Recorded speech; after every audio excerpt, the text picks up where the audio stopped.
finally free of NCAA sanctions, and the Hurricanes will look to recapture some of their past glory. Miami has a myriad of offensive weapons, led by junior running back Edgerrin James. A year ago, he became only the third Hurricane running back ever to rush for 1,000 yards in a single season. He looks for a repeat performance. And fifth-year senior Scott Covington takes over at quarterback, looking to make this his own Miami team. It's the Hurricanes and East Tennessee State next here on Sports Channel.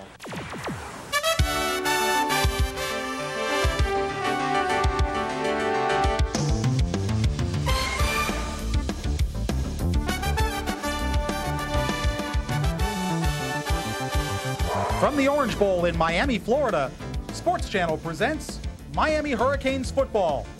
Tonight, the Miami Hurricanes kick off their 1998 season against the Buccaneers of East Tennessee State. Hi, everybody. I'm Frank Ford. It's my pleasure once again to be calling the play-by-play of Hurricane football here on Sports Channel, and joined by my partner once again, John Congemi. And John, last year the Hurricanes went 5-6, their first losing season since 1979. But if you look inside the numbers, there were at least some positives on the offensive side of the ball that the Canes can build on. Yeah, there really were, Frank. There were a lot of things that the offensive side of the ball they did that were productive. They outscored the opponent, as you see right there. But the graphic on the bottom, UM was outscored in the fourth quarter. I think they made key mistakes down the stretch in every big ball game that really put them behind the 8 ball, and they didn't capitalize when they had the opportunity to win a football game. And that comes with strength and conditioning. Tommy Moffitt, brought in from the University of Tennessee to oversee that part of the program. He's done a great job over the summer. We'll see if that pays off. Well, the Hurricanes are trying to regain some respectability that they lost last year. That is Butch Davis's task in his fourth year.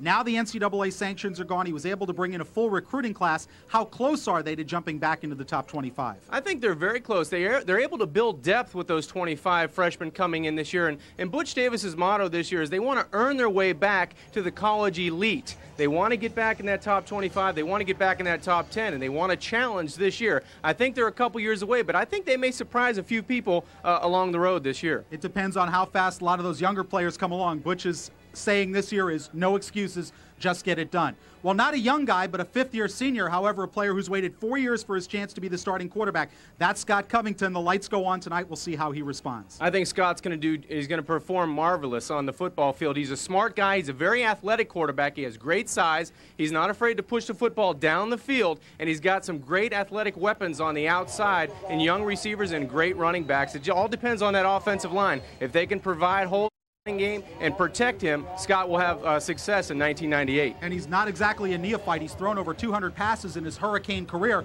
That experience should serve him well. How well? We'll see in just a minute. We'll be back with the opening kickoff between Miami and East Tennessee State right after this on Sports Channel. University of Miami football on Sports Channel is being brought to you in part by Bell South and its international family of customers.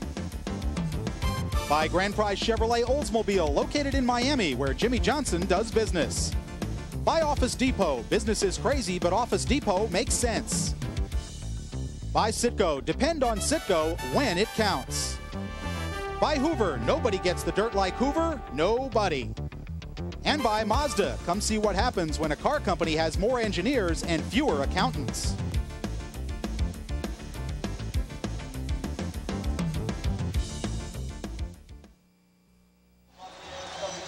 We are at the Orange Bowl, East Tennessee State against the University of Miami. Season opener for both teams. The Hurricanes won the toss.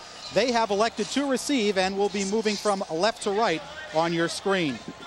There are the deep receivers. Number 1, Darrell Jones to the right of your screen. Number 21, James Jackson to the bottom, as Jerry Chapman, number 9, will kick it off for the Buccaneers of East Tennessee State out of Johnson City, Tennessee, under head coach Paul Hamilton. We are ready to kick it off for 1998. Frank Ford and John Congemi with you from the Orange Bowl. We'll be here all season for Hurricane football on Sports Channel. Chapman awaits the signal from our Big East refereeing crew. The umpire is Stephen McBride. The head referee is Stephen McBride, and here is the kick from Chapman. Pooches it high. This is Nick Williams letting it bounce, picked up by Darrell Jones at the 20, and Jones gets only to the 25, where number 16, Russ Lindgren, makes the tackle, and the Hurricanes will start 1st and 10 from their 23-yard line. Not so sure Nick Williams shouldn't have taken that ball on the fly. Here's the starters for Miami. Edgerrin James, the junior from Immokalee, looking for his second straight 1,000-yard season. Also for the Canes, the receiving corps, Andre King gets the start in place of Santana Moss, who would normally be the starter, has a slight fracture of the jaw. Richard Mercier, back from missing 10.5 games last year with a knee injury, and that is critical to Miami's success. He is their best offensive lineman. Call the line of scrimmage to 24, first play of the season. The handoff to Edgerrin James. He is met by Derek Fudge, the linebacker, who pushed him out of bounds for a minimal gain. John, that offensive line for Miami, it'll be crucial. They'll go up against this defense for East Tennessee State. The Hurricanes offensively, Frank, they've got great size up front. They have to do a good job early. Gain of perhaps a half a yard. That's East Tennessee State offense. We'll pass on that till they get the football. And we're back to play on a second down. Still call it 10 from the Miami 24. Covington, the give to James. James cannot run out of a tackle. Number 45, Kevin Peterson, the middle linebacker, got him. It was a gain of 6. It'll bring up 3rd and 4. Edgerrin James doing a nice job on his second carry of the evening. Doing a great job finding the hole inside the tackles. The first play, it looked like he bounced it outside and maybe rushed it a little, but that time he showed the patience that he displayed all of last year. Finds a hole and a nice gain on second down. 3rd and a long 4 for the Hurricanes. Ball at their 29-yard line. A give to Nick Williams, the fullback. Finds some room, spins up across the 30, but he'll be 2 yards shy of a first down. A gain of only 2 yards, and the Hurricanes will be forced to kick it away. Kedrick Gordon, number 18, the safety, along with Brandon Roller, number 47, making the tackle, so the Hurricanes will have to give it away. Nick Williams, only his first carry of the season. He only had 13 last year, but it's nice to see the Canes go to the fullback in that situation. They come up 1.5 yards short. Andy Crossland in to punt it away. Keandre Fenn is the return man for East Tennessee State. Snap is good from Pat Del Vecchio. Not a good kick from Crossland. Fenn gets by Nate Brooks and gets across the 35 to the 36-yard line. Ball came out, but it looks like East Tennessee State got it back. And indeed they did. East Tennessee State recovering the football, and it was number 14, Charvin Clark, a backup wide receiver, who fell on it. Here's the East Tennessee State offense as they go 1st and 10 from their 34. Brian Edwards is their all-time leading rusher, the senior out of Ocala, Florida. The offensive receivers, Marcus Satterfield, back from a year of academic ineligibility out of Greenback, Tennessee, and you gotta love that. And the offensive front led by an All-American candidate at the 1AA level, Sam Haney. 1st and 10 at the 34 for East Tennessee State. No tight end in the formation. Fumbled on the exchange, loose football, and it looks like Miami comes up with it. They're going to try and umpile Todd Wells, the quarterback, trying to get back on it. Looked like Dan Morgan had his hands on it. And it was indeed number 44, Dan Morgan, but they are still giving possession. Morgan came away from the pile with the football. It looked like he was first to the football down in that pile, but it looked like 14, as you said.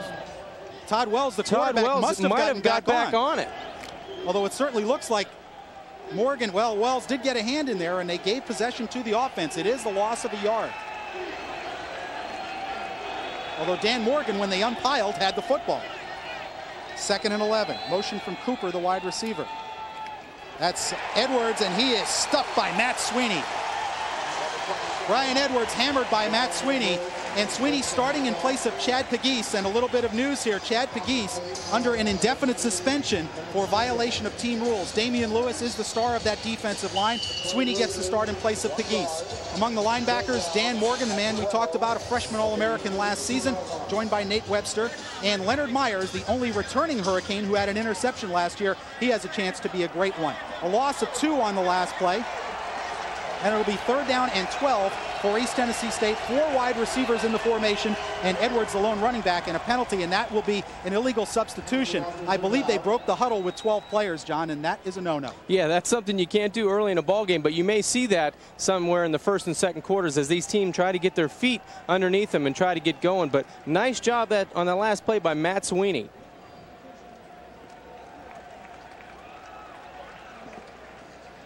And it does cost the Buccaneers 5. Yeah, I think you see a little bit of that strength defensively on that defensive front. You see Matt Sweeney, he looks like he's gained about 10 or 15 pounds and put some muscle on that frame. He really came through and is hopefully going to cause havoc all night for ETSU. So it's 3rd and long. Brandon Walker in the game for East Tennessee State. He is in a wingback position.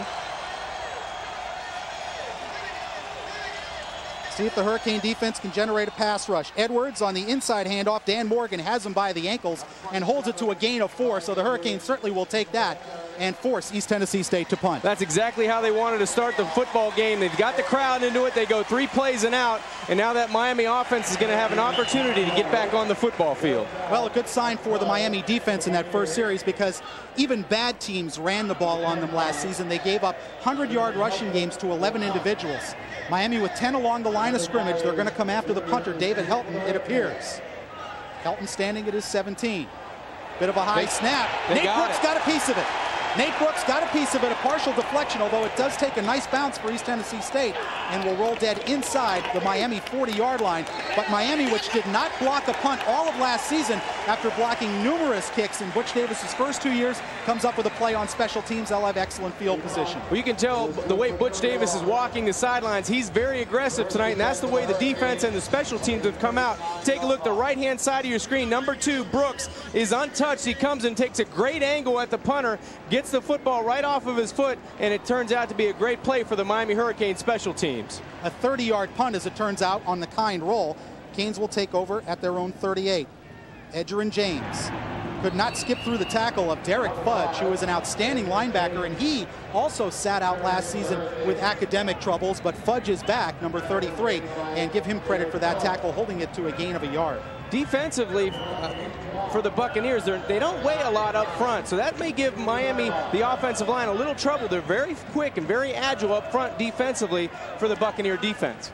This Miami offensive line has got to assert themselves, but it is a young offensive line, extremely young, only one senior. Covington's first pass, pressure from Fudge, and he sacks him.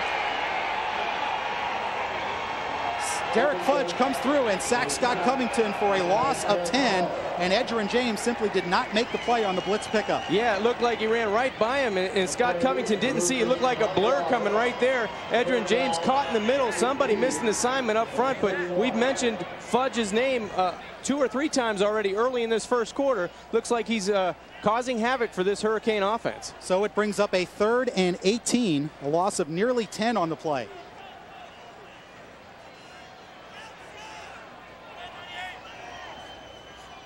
Buccaneers show blitz. Good protection this time for Covington. Reloads and finds Reggie Wayne, and he dropped it. The normally sure-handed Reggie Wayne cannot come up with his first catch of the season, and Miami will be forced to kick it away again. Frank, even though that would have been short of a first down, Reggie Wayne needs to come down with that catch. It gains field position again for that Hurricane offense that can stick the Buccaneers in a hole, but you've got to come up in 2 series now, 3 plays and out. Not how you wanted to start the 98 season if you're a Miami Hurricane offensive player. And certainly the running game has yet to get any significant yardage. Andy Crossland again into punt with Keandre Fenn back standing at the East Tennessee State 30-yard line. Again, the snap is good from Del Vecchio, and this time Crossland hangs it nice and high. Flags are down. Fenn will let it bounce, and it rolls out inside the 25 at the 22-yard line. But I count 2-3 penalty flags on the field, so we'll check it out with the Big East crew headed by Stephen McBride. This is a Big East Conference crew, and it may be on Miami. Butch Davis looks a little bit upset. Could be 12 men on the field. And these are the kind of mistakes that you want to get out of your system, and the kind of mistakes that really the Hurricanes have been avoiding in their scrimmage situations. But it may be on East Tennessee State. I think East Tennessee had 12 players on the field for that special teams, and Butch is trying to find out if it really was them or us. Butch Davis and Paul Hamilton, actually 2 Pauls as head coach. Paul Hilton, Butch, better known as Butch Davis, and Paul Hamilton in his 2nd season at East Tennessee State. He was a 7-4 in his inaugural year. Well, the Hurricane punt team is staying on the field. It must be against Miami. I can't imagine that they wouldn't take that kick because it's got East Tennessee State back at the 22-yard line. Looks like they're going to do it all over again, mark off 5 yards against East Tennessee State. But you're right, Frank. They had great field position if they take the football where it went out of bounds. Yeah, I mean, it was a good kick. I just don't see the logic in giving them another chance to return the football. Well, it looks like a 15-yarder. This is a 15-yard penalty. That's why. Well, let's see if Steve McBride is not going to turn to the cameras and straighten it out. Well, in any case, it is a 15-yard penalty. I did not see a signal indicating exactly what the penalty was. So now it's 4th and 3, and the Hurricanes from their own 46-yard line, and Crosland will try to pin them just a little bit deeper. Does not get off such a good kick. Fenn will let it bounce, and the Hurricanes will pick up about 7 yards on the exchange.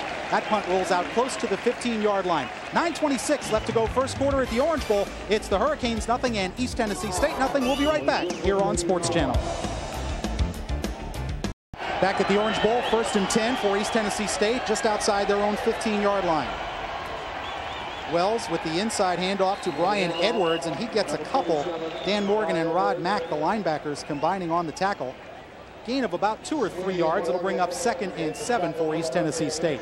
9:13 left to go first quarter. We are scoreless. The Hurricanes have gone 3 and out on their first 2 possessions. Both offenses coming out, Frank, very conservative early, especially the Buccaneers. They look like they're a little confusion on the field, and right now Todd Wells calling for a timeout, going to talk to head coach Paul Hamilton. Well, that's unusual because they weren't even up at the line of scrimmage. Maybe a little confusion as to the offensive package and personnel that they had in the game. Todd Wells, by the way, number 13, the sophomore out of Forest Park, Georgia. He was the all-conference rookie of the year last year in the Southern Conference, and leading East Tennessee State to a 7-4 record.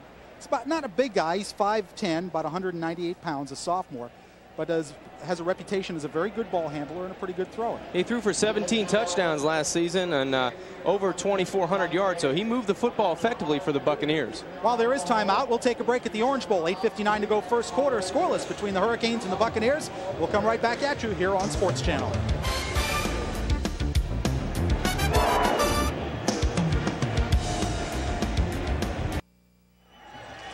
Back at the Orange Bowl, a 2nd and 7 facing East Tennessee State after the timeout. They line up in the I formation. Lamar Cooper in motion. The fullback with the football, Edwards, gets to the 20-yard line and no more. Gain of 2. Nate Webster in on the tackle, along with number 98, Matt Sweeney. That'll bring up a 3rd and about 6. Defensive front for the Canes right now, not giving ground. They're doing a great job using a very aggressive style up front. This is nice to see with this young defensive line, and the linebackers doing a nice job of swelling up a little bit and playing the run very tough. 3rd down, a long 5 to go for East Tennessee State. 4 wide receivers in the formation. Wells out of the shotgun.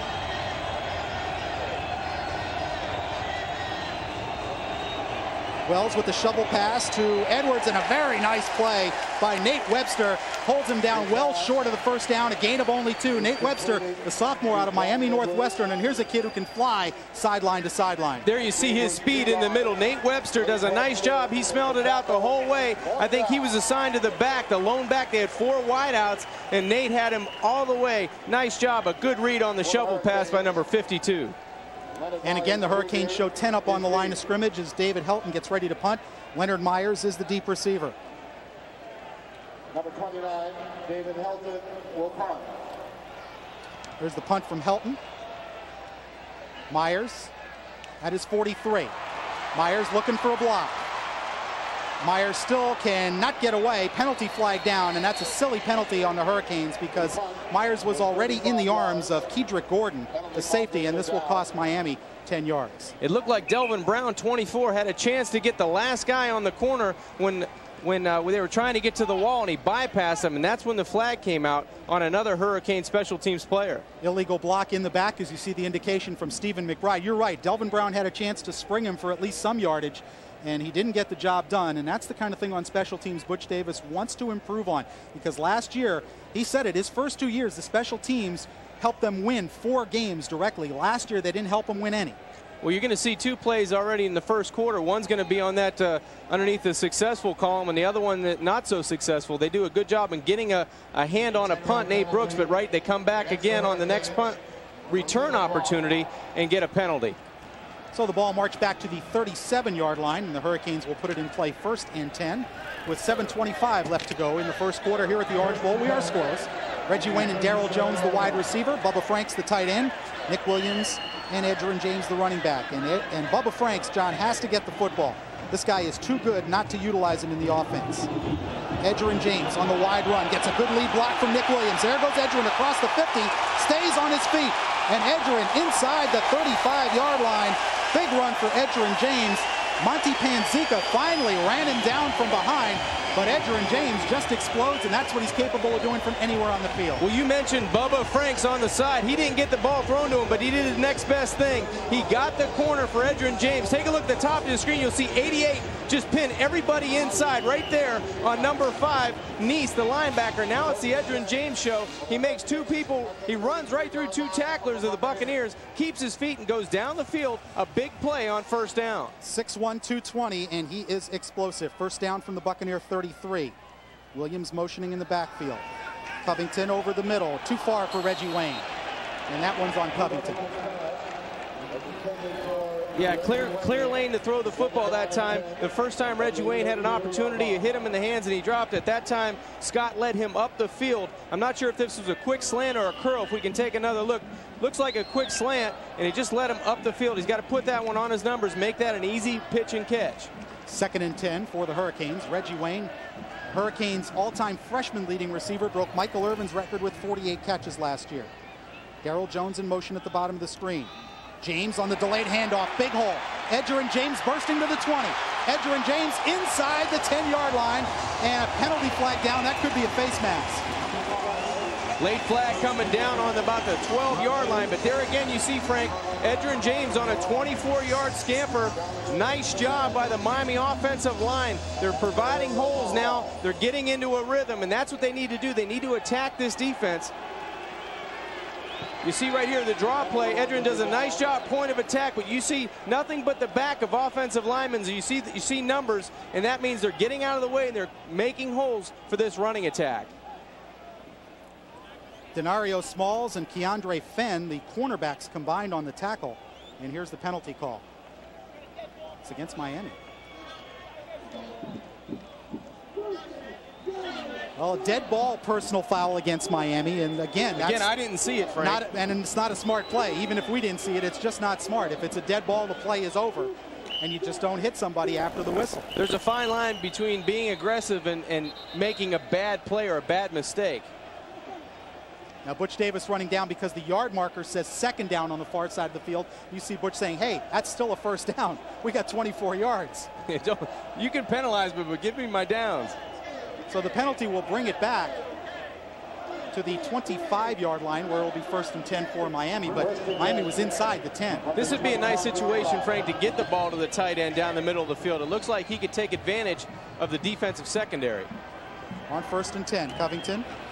Quick throw outside to Reggie Wayne, and that'll pick up 6 yards as Denario Smalls runs him out of bounds at the ETSU 19-yard line. Well, they got it right on the 3rd try. That time on just a quick 3-step pass down the right-hand sideline. Reggie Wayne puts his hands on it, and he gets a nice gain on first down, almost 7 yards. So important to win on first down, John. As Miami's defensive coordinator, Bill Miller, said, it's hard to make calls when you're 2nd and 2, 2nd and 1 all the time. As a defensive coordinator. And your offensive coordinator, you got to love it. On 2nd and 4. James running behind Damon Neely and Nick Williams. Could not get out of the tackle of Keandre Fenn. It's about a yard shy, maybe a half yard shy of the first down. That's a nice job by the cornerback, Fenn, number 1, coming up. You don't see Edgerrin James get tackled by one player in the open field many times. That was a nice play. You'll see Edgerrin bounces to the outside. Offensive line doing a nice job getting in the corner, as you see there. But a great aggressive play by Keandre Fenn coming up from the cornerback spot. He's very undersized. He's only 5'6", 160 pounds, so that's a big task for that cornerback. There's the numbers on Edgerrin James. 3rd and 1 for the Hurricanes. They go with the double tight end. They run James behind those 2 tight ends. He's got a first down and more to the 9-yard line. Derek Fudge, number 33 on the tackle, along with Russ Lindgren, number 16, the safety. But that is a Hurricane first down with 5:42 left to go, first quarter. Edgerrin running with authority again, put his head down, and I tell you what, Derek Fudge made the tackle, but he paid for it. You can see right there, Edgerrin James, and Fudge is down a little bit, hurting after the play. He took a pounding that time. He didn't deliver the blow, he received it. Fudge 6 feet, 248 pounds, and he's bigger really than just about all of their defensive linemen, save for one. And there is a timeout while the trainers will come out and look at Derek Fudge, the junior linebacker out of Panama City, Florida. So there's a timeout on the field with 5 minutes and 30 seconds left to go here in the first quarter. The Hurricanes knocking on the door.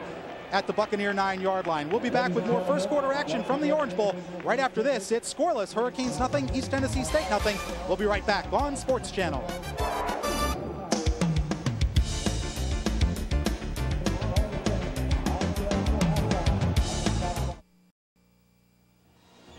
You see the time and score in the first quarter as the Hurricanes are at the East Tennessee State 9-yard line. Miami's third possession. The first two were 3 and out. This time they are knocking on the door, and this is where they have to hit pay dirt. They have a mismatch on the outside if they elect to go to it. James brought down for no gain.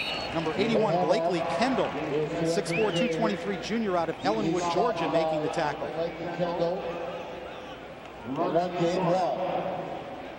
Edgerrin James with 14 touchdowns last year, 13 of those on the ground. That tied a UM record. Give him a gain of a yard. We'll put it on the 8-yard line. Second and goal for Miami. No fullback, double tight end set. Mondrell Fulcher and Bubba Franks are the 2 tight ends for Miami. And they are both extremely talented.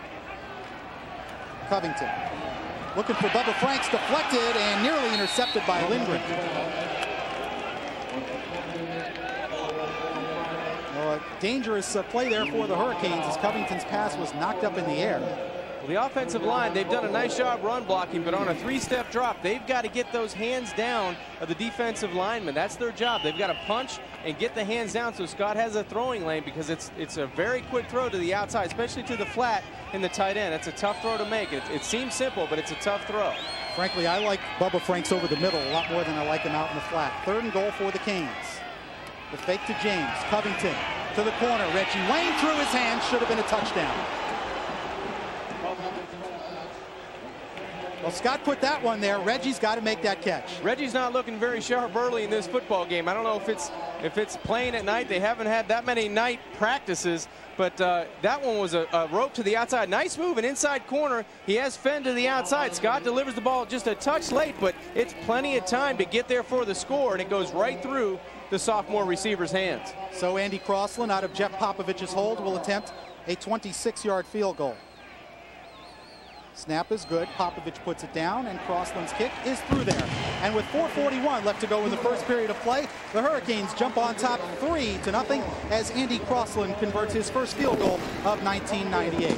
Frank, it's nice to come away with a score that time. The Canes 3, the Bucks nothing. We'll take time out. 4:40 to go first quarter. Canes up 3-0 on East Tennessee State. We'll be right back from the Orange Bowl.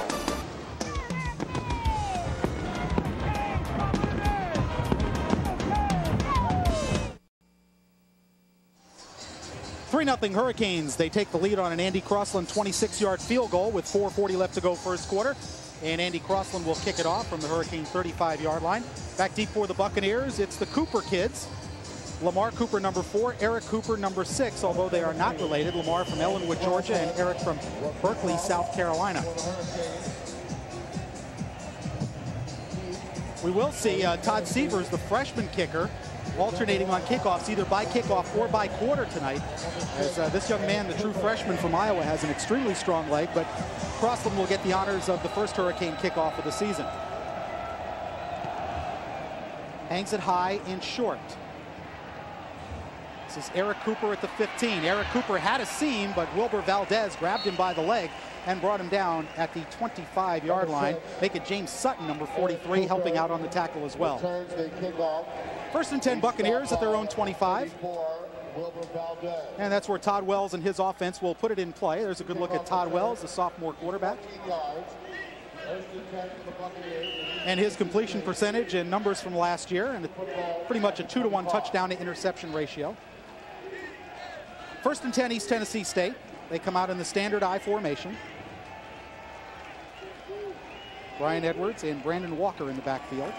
This is Walker trying to bounce outside, goes right into the arms of Brian Stinson, no gain. Good play by Brian Stinson, the sophomore out of DeLand, Florida.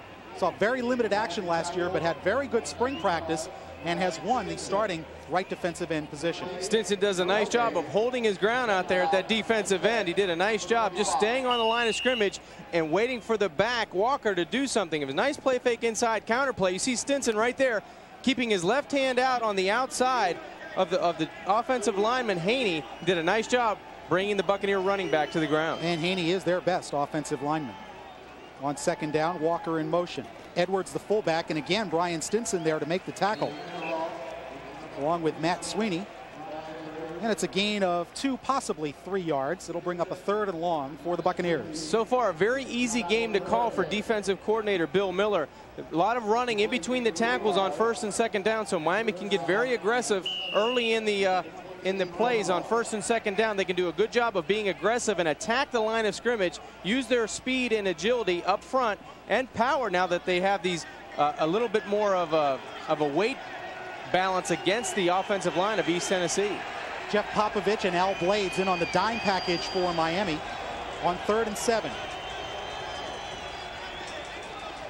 Wells on the rollout. Down the sideline, overthrows everyone. Was intended for Sharvin Clark, and a penalty flag is thrown.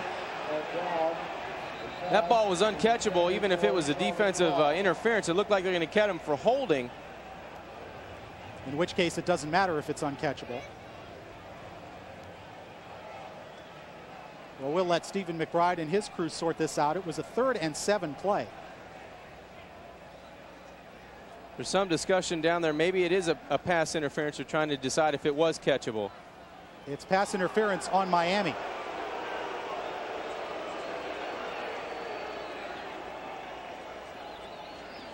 Let's take another look and see if we can pick it up. Todd Wells tries to break containment going outside to his right, and he's going to let this ball go down the sideline. You can clearly see that unless you're have a good vertical, you're not going to get to that football. I don't see where there was interference to begin with, and even so, that ball was completely uncatchable. You can hear the boos from the Orange Bowl crowd as Miami picks up their 3rd major penalty. So far, Frank, you can just say that the penalties have really just made Miami's momentum offensively and defensively really they're containing themselves against a team that clearly they can outmatch. They have talent, they have speed, they have strength against East Tennessee, but right now they only have a 3-point lead. With 3 minutes to go in the 1st quarter, and Butch Davis still saying, hey, that ball was uncatchable. And he's right. And he is right. That ball was 10 yards over everybody's head. On 1st down from the Buccaneer 43. And there's a penalty flag down before the play even starts. That'll cost him 5 yards. Manuel Laneza, the right guard, jumped the gun. So that'll bring it back to the 38, and it'll bring up a 1st and 15 for the Buccaneers. Kind of a slow starting game, John. You would hope the Hurricanes would come out and really fire off and jump out to the lead real quick, but that hasn't happened so far. You know, sometimes you see that in opening games of the season. And you had chances, you saw glimmers of offensively, at least for Miami. They had people in the right spots. They either dropped a ball or they had a penalty that they caused a personal foul, something of that nature that's holding them back. But as you said, Frank, as the game goes on now, we'd like to see them work themselves out of that funk and get into some more completed passes and stay away from the penalties. From the 38-yard line, 1st and 15. And more penalty flags are down. And it looks like the play clock ran out, so it'll be a delay of game. And you can see the look on Paul Hamilton's face like, come on. We just got a 1st down on a penalty, and now we give 10 yards back. He's got to try to calm his quarterback and his offense down, and you see there Todd Wells trying to explain to the head coach, hey, listen, I'm telling these guys what to do. I'm only one part of the chain here. Paul Hamilton in his 2nd year as head coach at East Tennessee State University. You see the referee coming over to explain things. But John, you know, Miami last year, for example, at Baylor, they got off to a pretty good start, but you know, you see sometimes, no matter how sharp you look in practice, it's not the same when you strap it up against somebody else. Well, you know, you come out in your opening game playing at home, playing against a team that you should beat. There's no excuse for coming out and you're not mentally and physically prepared. You have to be sharp. I mean, this is your time to shine. You spent, you know, all spring and all summer beating each other up and trying to prepare for this season and this night, and to come out and not look your best is disappointing. So hopefully Miami can get over this 1st quarter, put it away on a reel and send it somewhere in a closet and get on with these next 3 quarters and try to get sharper and try to build on something from tonight. So far the defenses look good. The offense had a couple of spurts, but again down in the red zone they sputtered, and that's something that you don't want to see because they had 1st and 10 at the 9. They had Reggie Wayne for a touchdown, and Reggie dropped it. By the way, I was just looking down on the sidelines, and Reggie has taken the gloves off. which he did. It's kind of a carryover from the Syracuse game last year. You remember in the fourth quarter, he did a great job all year catching the ball, and he got on the verge of breaking Michael Irvin's record, and he dropped 3 balls in a row. And then he finally broke the record, but this is kind of a carryover. Reggie, for some reason, looks a little nervous tonight. Hurricane defense trying to fire up the crowd.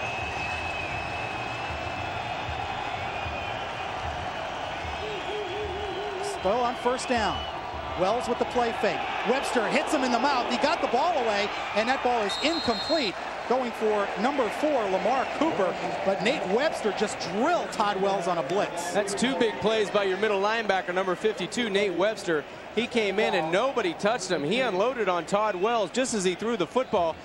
Middle of your football screen, you'll see Nate Webster scraped down the line with the backs, and then he beelines right at the quarterback, Todd Wells. You see his speed, the closure by the time that he was at the offensive line, and then the next clip, he's right on top of the quarterback. Wells didn't have a chance to get the football out. A nice aggressive play by the middle linebacker, Webster. I must correct myself. It was not a delay of game penalty. They got the timeout called in time, so it was still 1st and 15 on that last play, although the Buccaneers are out of timeouts already. On 2nd and 15. That's the fullback, Edwards, and number 90, Quincy Hips, brings him down. As then Dan Morgan jumps in there along with Michael Lawson. Quincy Hips with the initial hit held it to a gain of 3. Very impressed with the defensive front and linebackers right now. The whole defense, secondary included, doing a nice job of really containing the running game. This is what the Buccaneer offense wanted to do. They wanted to come in and run the football, but they've been less than effective in trying to do that. Brings up a 3rd and 12, and Miami goes with their dime package. Popovich and Blades into the defensive backfield.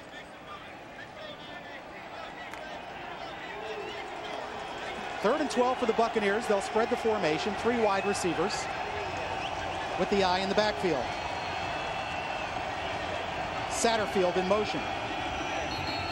And whistles again before play can start. And more penalty flags fly. This time it is a delay of game. They have no more timeouts to spend.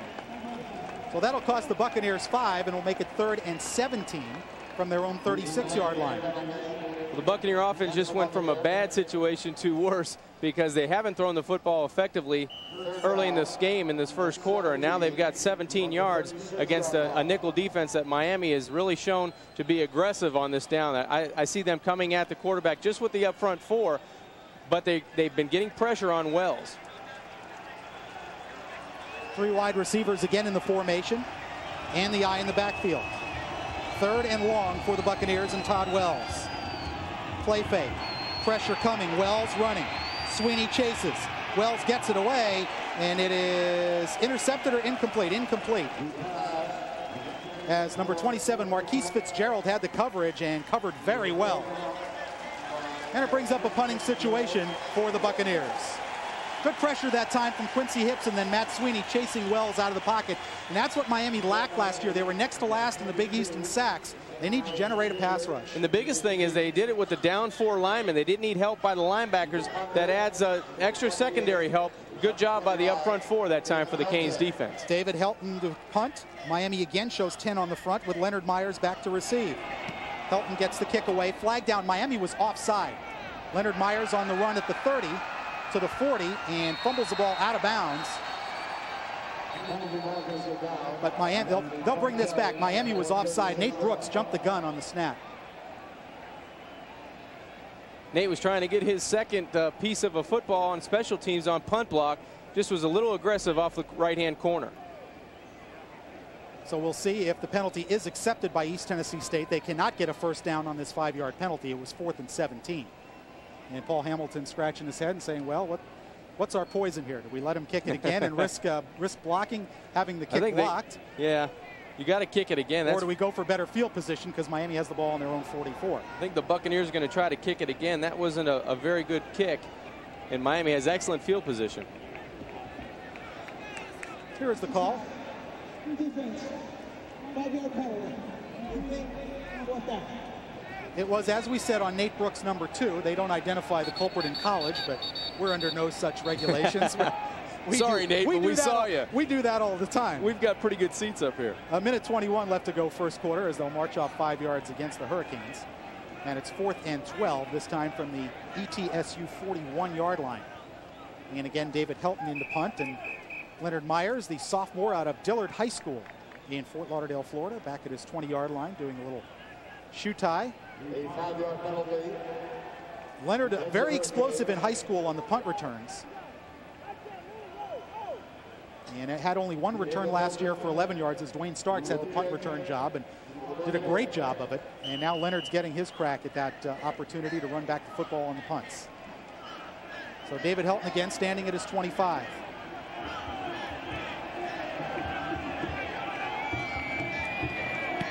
Helton this time a much better kick. Myers drifting back to his 15. Leonard juking at the 20. Looking for a block. He won't get one.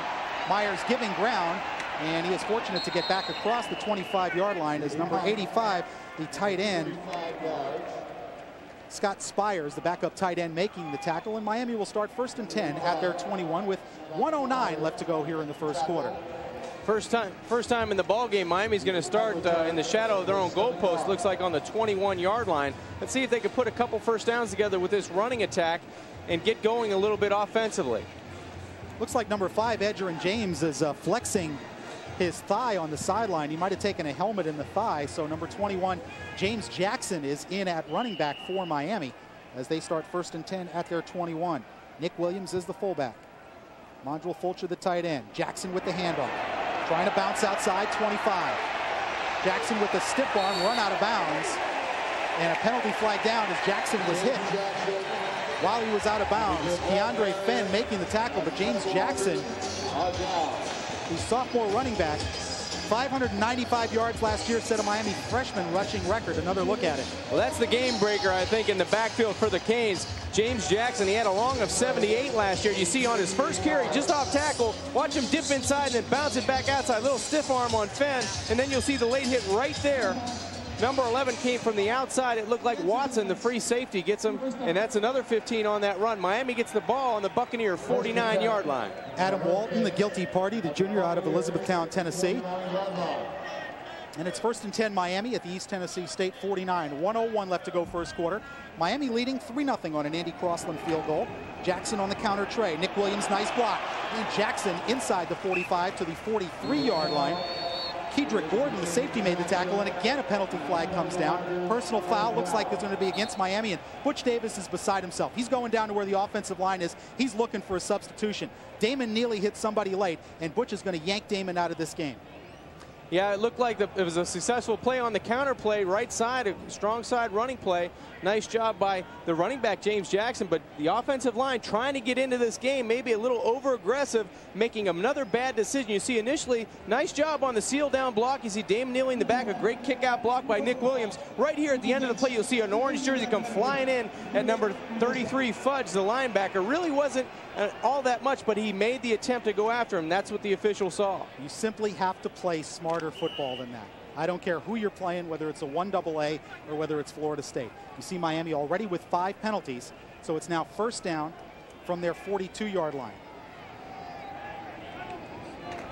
Covington play fake. Covington to Nick Williams, open at the 50 and inside ETSU territory, where he's shoved out of bounds by Adam Walton at the 47 along with Derek Fudge. But a nice pickup on the throw to the fullback. It's nice to see the Canes getting that fullback involved. Last year, Nick Williams only had 6 catches for 55 yards, and running the football, he only had 13 attempts. Already tonight, he has 1 attempt rushing and now a catch receiving. So the fullback definitely a part of their offensive plan tonight against the Buccaneers. Gain was 12, and that'll bring up a 2nd and 8 from the Buccaneer 47-yard line. 34 seconds to go first quarter. Frank Fort and John Congemi with you on Sports Channel as we bring you Hurricane football. Keep running the play, guys, and now the referees blow the whistle. They didn't stop play. Yeah, that was It didn't appear that contact was made. That should be a penalty on the referees. You're taught as a center, when you feel contact, snap the football. Snap the football, exactly. Well, here's the call from Stephen McBride. What's their first game too, Frank? That's true. It's the officials' first game. Offside on East Tennessee State, so that'll give Miami a 5-yard advantage, and it will bring up a 2nd and 3 now from the East Tennessee State 42-yard line. This may be a good time to go up top. Frank, you couldn't have said it better. 2nd and 3. Let's see what they come out with. It looks like just a regular eye set. Reggie Wayne down at the bottom of the screen and Jones up top. And Jones has single coverage. Pump and go. Reggie Wayne can't get open. Covington looking for help. Finds his tight end, Mondrell Fulcher, at the 31-yard line, and now they call it incomplete. Mondrell bobbled it. You know, that was a nice throw by Scott on the run. Nice job on the outside. That was an ad-lib by Covington. Wanted to go, as you said, the pump and go. Reggie Wayne was covered to the near side. Scott trying to buy some time, tried to look for his tight end, Mondrell Fulcher, but the ball was bobbled. Let's take a look here. You see Scott, quick fake to the fullback, wants to go to a quick pass on the outside and pump it. Buy some time. Shows you some athleticism that we were talking about early in the broadcast, but there you see the ball bounce out on the ground. It looked like Fulcher had it and then lost it. Again, a catchable football, and the receivers haven't helped Covington out a whole lot tonight. 3rd and 3 for Miami. James Jackson behind some nice blocking, bursting through to the 30. Jackson to the 25. He's collared down by Kendrick Gordon, but that is a first down for Miami as Jackson explodes through the hole and picks up 17 yards. James Jackson is not going to have a lot of 3, 4, and 5-yard runs for this Cane offense. When he busts through the line of scrimmage, he's going to go the distance most of the time when he's untouched. Take a look here. Nice patience. He's following his wall of blockers. Nice surge by the offensive line in short yardage situation. And there you see the result. Number 21, James Jackson, going down the field for the Cane offense. Clock moving, and they'll count it down toward the end of the first quarter. 2-1, and that is it. The first quarter is in the books. The first quarter of the 1998 season. After one quarter, it is Miami 3, East Tennessee State nothing. We'll be back with the second quarter action right after this on Sports Channel from the Orange Bowl.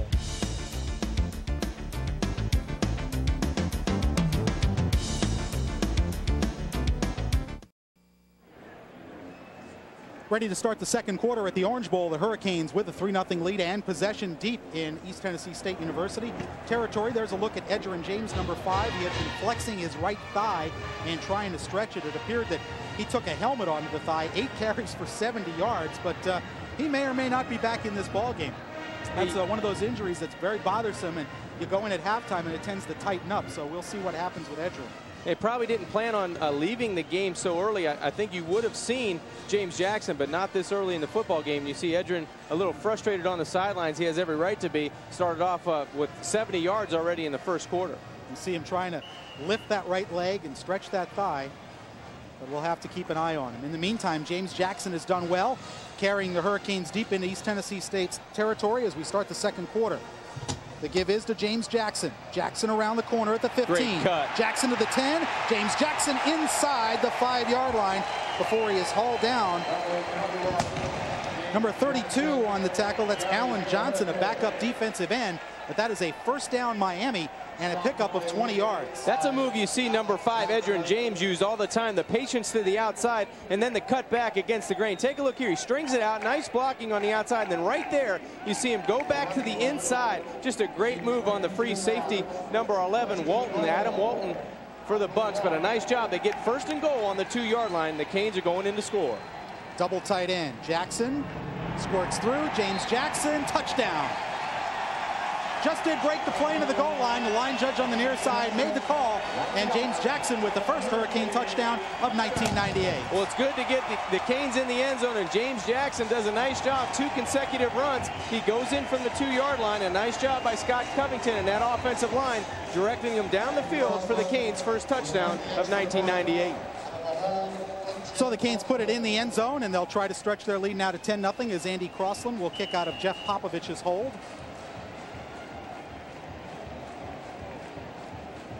Snap from Del Vecchio. Popovich gets it down, and Crossland knocks it through. And with 14:34 left to go in the second quarter, it is Miami 10, East Tennessee State nothing. We'll be back with the kickoff from the Orange Bowl right after this.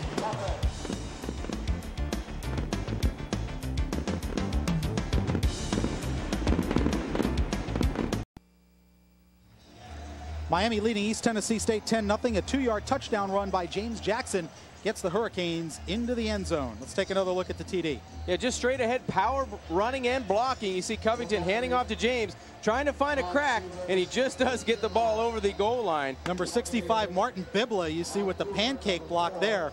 Big, strong kid out of Mountaintop, Pennsylvania. And he is a redshirt freshman who has earned the starting right guard position with Eric Schnupp out with a knee injury. He tore it up playing basketball in the offseason. 7 plays, 79 yards, and James Jackson did most of the damage. Lamar Cooper back along with Eric Cooper, number 6, to receive the kickoff. And this will be the true freshman from Iowa, Todd Severs, number 16. Has a very, very strong leg, and we'll see if he can show it off here in his first collegiate appearance.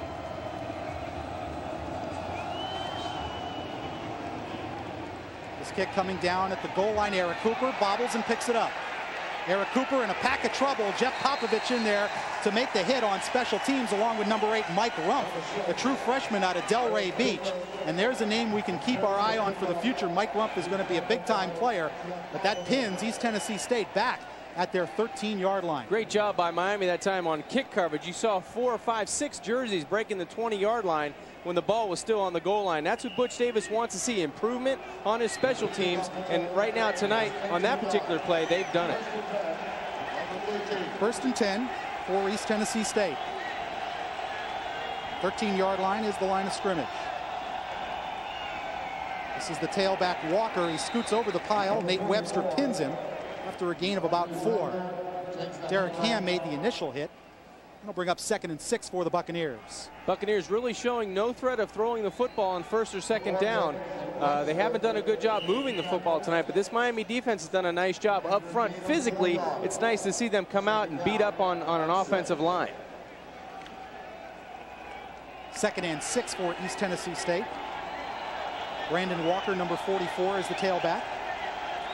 Brian Edwards is the fullback in the I formation. No tight end. Play fake. The rollout for Wells. Wells under pressure. Down the middle. Pass is caught up at the 26-yard line and now ruled incomplete as a good hit by Leonard Myers knocked the football loose from Charvin Clark. That was a nice hit by the secondary. You see Myers, Leonard Myers, the sophomore corner, coming out and dislodging the football. You see a nice job athletically by number 13, Wells, and you see his receiver go up and get the football, but number 22 comes right through his back. A nice job by Myers, the sophomore corner. I give Leonard Myers credit for the pass breakup, which he had 5 last year to go along with 2 interceptions as a true freshman. 3rd and 6 for East Tennessee State. Wells out of the shotgun. Timeout Miami. Miami calls timeout in their nickel package as there was some confusion, and Chuck Pagano will try to straighten this out, the man who signals in the defense for Miami, the secondary coach for the Hurricanes, as he meets with Dan Morgan, Butch Davis, and Greg Mark there, the defensive line coach. So Miami spends their first time out. They have 2 remaining with 13:40 left to go in the second quarter. The broadcast rights to today's telecast have been granted to Sports Channel Florida by ESPN Regional solely for the entertainment of our audience. Any reproduction, transmission, or other use of this program without the express written consent of ESPN Regional or Sports Channel Florida is prohibited. Frankie, roll it with the best of them. Got to do it. Butch Davis working up a sweat. It is a hot, muggy night at the Orange Bowl. And Paul Hamilton's team feeling the heat as well, as his sophomore quarterback, Todd Wells, has been under pressure tonight. Took 1 vicious hit from Nate Webster in the first quarter, but showed his toughness, got right back up. But so far, East Tennessee State has had a lot of problems moving the football. 3rd and 6, 4 wide receivers in the formation.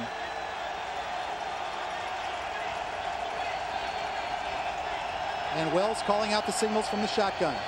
Quarterback draw. Dan Morgan there to make the play, along with Jeff Popovich, who came on the blitz. Yeah, they were coming on the blitz that time. The Miami defense led by number 44, Dan Morgan, you see there, and Popovich. Jeff came from the outside as well. They had the cornerback Wells pinned. Popovich from the outside and Dan Morgan to the inside. Take a look at the right side of your screen. You see Morgan scraping off the tackle coming down. The running back, Brian Edwards, had 2 orange shirts. Couldn't pick which one to block. He didn't take either, and that's a punishing hit by the Miami defense. David Helton standing in his end zone, facing a 10-man Miami rush with Leonard Myers back to receive. Helton gets it away. Wobbly kick. Leonard Myers says, get out of the way, get out of the way. And that's what the Hurricanes do. The ball will be downed at the 42-yard line. So only a 29-yard kick for David Helton, and the Hurricanes with excellent field position at the Buccaneer 42. Ladies and gentlemen, just a reminder that smoking is not permitted in the seating area. Let's take a timeout here. 12:53 left to go in the second quarter here at the Orange Bowl. It's the Hurricanes 10, East Tennessee State nothing. We'll be back with the Hurricanes possession right after this here on Sports Channel.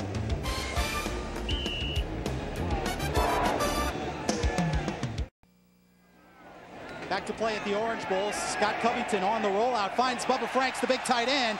Walton trying to drag him down. Looked like a face mask, and he'll get the call as he is dragged out at the 15-yard line. And I'm here to tell you, if I can borrow a line from Keith Jackson, Bubba Franks, oh, that boy is a load. That's right, he is. On the inside or the outside, it doesn't matter where you get him. Number 88, it's taking up all the jersey to put those 8s over there. Daniel Franks, 6'6", 245. He's only a sophomore. Last year he had 19 grabs. 4 touchdowns. You see his first catch of this season coming on the outside. Nice rollout, nice athletic play by Covington on the outside.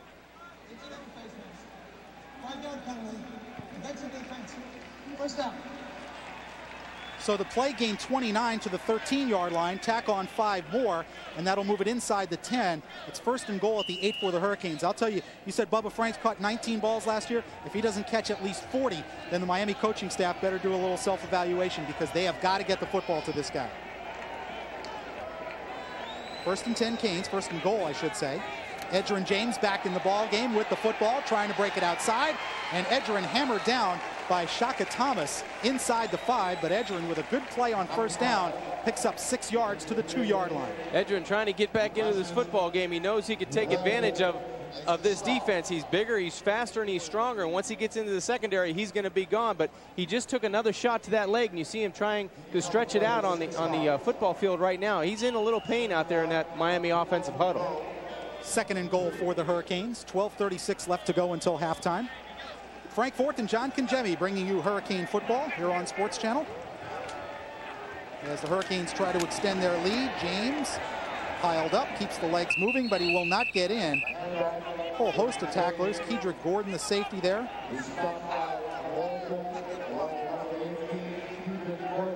Kedrick Gordon, as I said, and big number 70 off the bottom of the pile.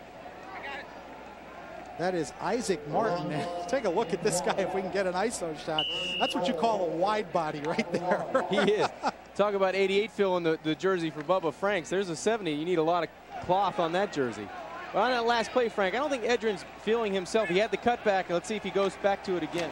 Edgerrin James running behind Nick Williams. Edgerrin James, touchdown. From 2 yards out, Edgerrin James scores.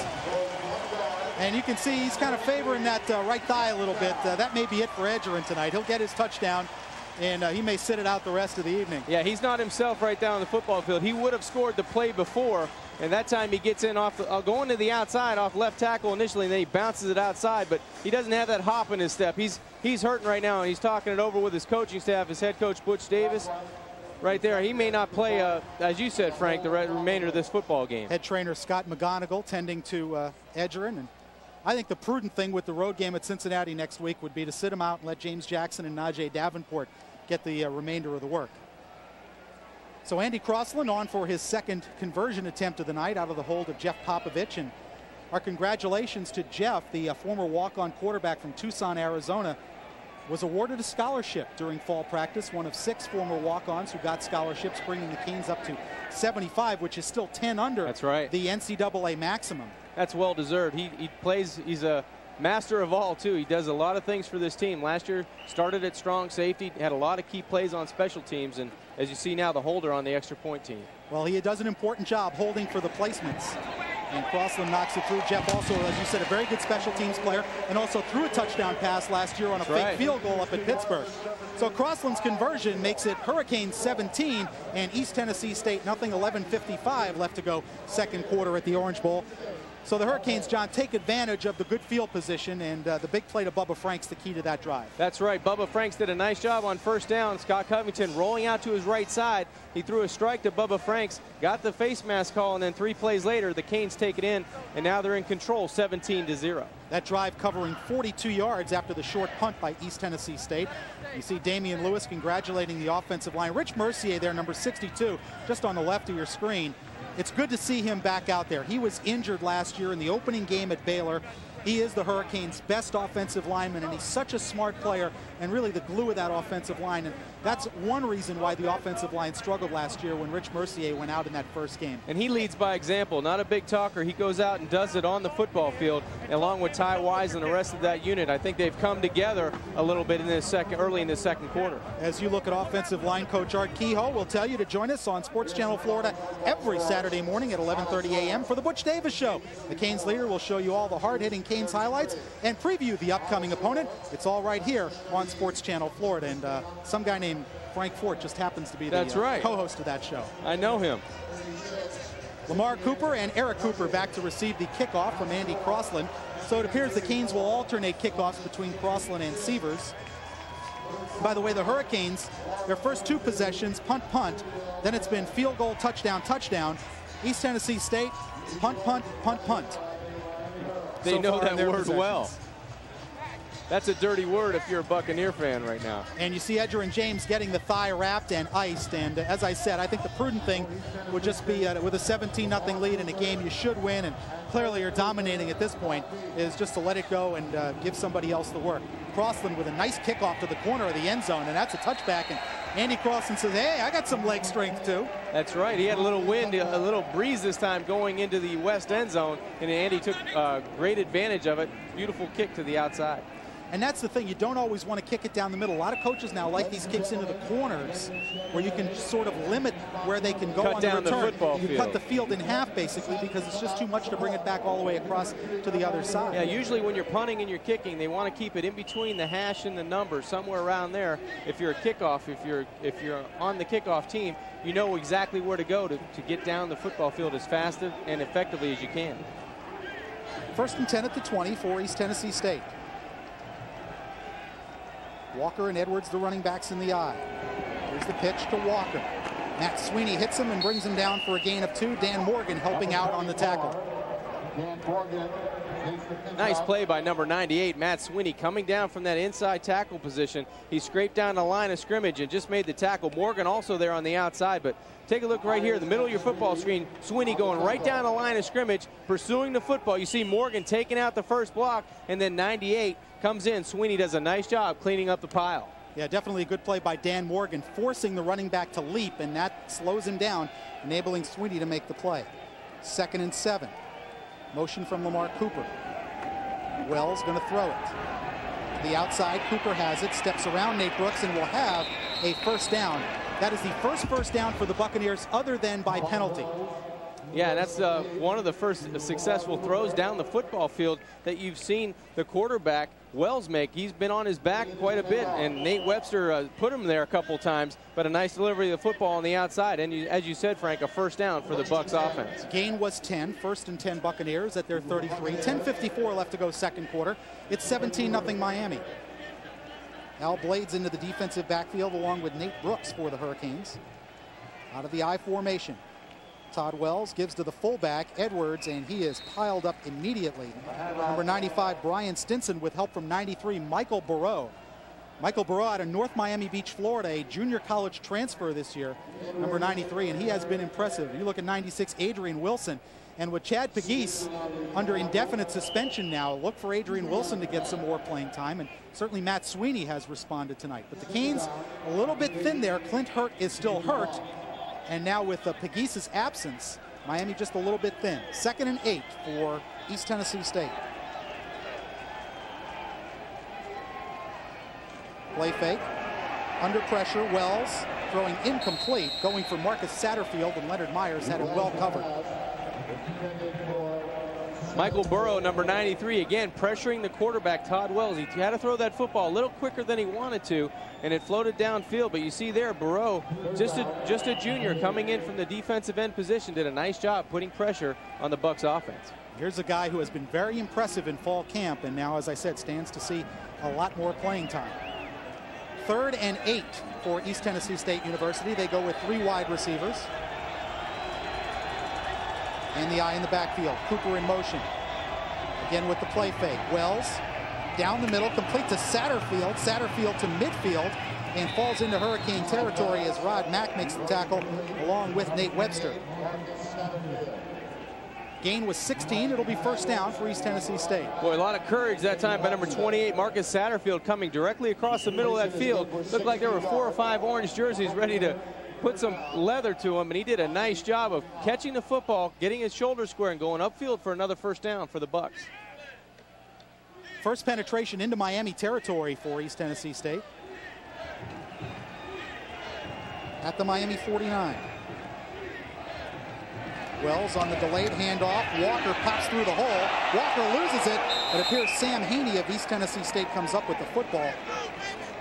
And he does. It retains possession for the Buccaneers, and they actually gain 2 yards on the play. Walker's a quality running back, but it looked like he didn't know what to do in the open field. It's the first time he didn't. He broke through the line of scrimmage, and nobody was there. A hand comes through to pop the football off, and alertly Sam Haney falls on it for the Buccaneers. So a turnover opportunity goes begging. That's the second fumble by East Tennessee State, and the second time they've recovered as well. 8:53 to go second quarter. Miami holding a 17-0 lead here at the Orange Bowl on 2nd and 8. Wells to the fullback Edwards, buried immediately by Michael Burrow. Nice move inside by Burrow, shedding the block and stuffing the fullback. And against a team that runs option, you've got to be able to stop that first option. Miami's just too big and strong inside the tackles for the Buccaneer offensive line. Take a look right there. Burrow just comes right through the offensive line. There were a couple guys that were untouched. If he doesn't make the tackle, somebody else does in an orange jersey. See him take that inside crash move, and the offensive tackle, Chip Pearson, number 58, never touched him. A yard loss. It brings up a 3rd and 9 for the Buccaneers, again in the 3 wide out I formation. Wells down the middle, pass is complete to Lamar Cooper, and Ed Reed makes the tackle at the Miami 32-yard line. That is a pickup again of 16 yards and a first down. Cooper with a nice catch. The ball hung up for a little while. Todd Wells threw it down the middle, but Lamar Cooper goes up and gets the football. And let's give a little credit to this Buccaneer offense. That's 3 first downs in a row. They haven't had one up to this point. You see the throw over Dan Morgan. He has no chance for it. And underneath Edward Reed, the strong safety, a nice play by the Buccaneer offense. Todd Wells, 4 of 8 for 44 yards passing on the night. 1st and 10. Wells on the option. The pitch to Walker. Walker gets through Leonard Myers, but he forced him out of bounds at the 27-yard line. Still a nice pickup of 6 on first down. Buccaneer offense trying to get some rhythm going now with 3 first downs. A successful running play, the option to the short side of the field on first down. See Brandon Walker getting to the outside, showing some of his speed, but a nice play on first down. 2nd and 4 for the Buccaneers. Ball just inside Miami's 27-yard line. And you see the time remaining, 7:32 second quarter. Miami with the 17-0 lead. See if Bill Miller tries something different. Maybe sending some guys on blitzes, because Wells has had some time. Still has time. Down the middle, the pass is tipped away. Nicely done by Edward Reed. And Leonard Myers also helping out in coverage. Pass intended for Charvin Clark, freshman. Nice recovery by the corner. Myers, it looked like 22 was beaten on the outside by Clark. Had the ball been thrown just a touch earlier and out in front, you would have seen a touchdown. The play happened to the other side of the field. You see 20 coming from the strong safety position, but Leonard Myers did a nice job of recovering and gaining ground on the wide receiver to bat away the football. 3rd and 4 for East Tennessee State. Second pass breakup on the night for Leonard Myers. Wells calling a checkoff on the rollout. Passes to Cooper, complete. Cooper hit by Rod Mack, and his progress will not give him a first down. They'll spot it just inside the 25-yard line.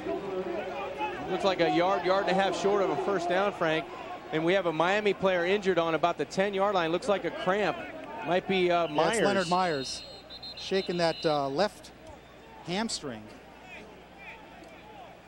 And hopefully it is just a cramp. Let's take a timeout. 7:04 left to go in the second quarter. As you see Scott McGonigal and the training staff working on Leonard Myers. It's Miami 17, East Tennessee State nothing. We'll be right back from the Orange Bowl on Sports Channel right after this.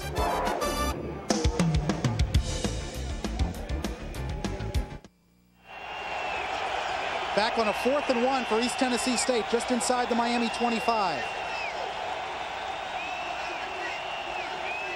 Wells to the fullback, first down for Brian Edwards. Edwards picked up a couple, but he only needed one. Derek Ham in on the tackle for Miami. And that'll move the sticks for East Tennessee State. Miami needs to come up with a big play here to keep East Tennessee State out of the end zone. They've been a little lethargic on this drive. A lot of third down opportunities were successful by the Buccaneers, especially through the air. And now they've got a little rhythm going. Miami needs to put their foot down right now and make something happen defensively. Double wide out to the top of your screen. I formation in the backfield. On 1st and 10. Wells on the option. Damian Lewis hits him down along with Michael Lawson as Wells picked up about 4. Bring up 2nd and 6. Clock moving with 6:13 left to go in the second quarter. And Miami leading 17-0. East Tennessee State finding their rhythm offensively a little bit, but now starting to show the option to Miami.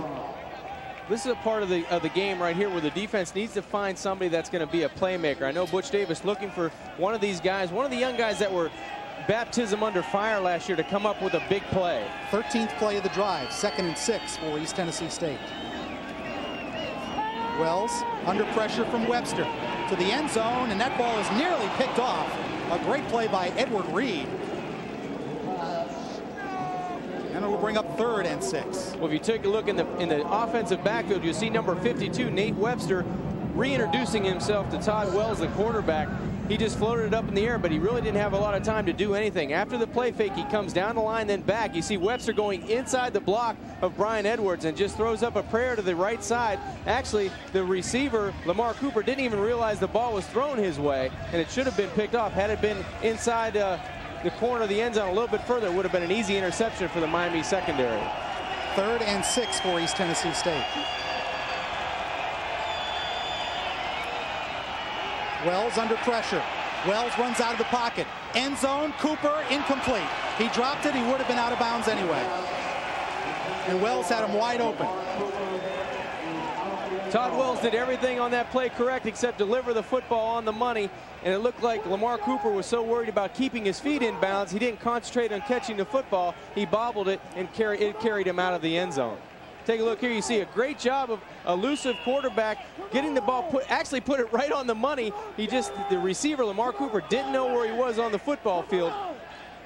You see Delvin Brown getting tangled up with Charvin Clark.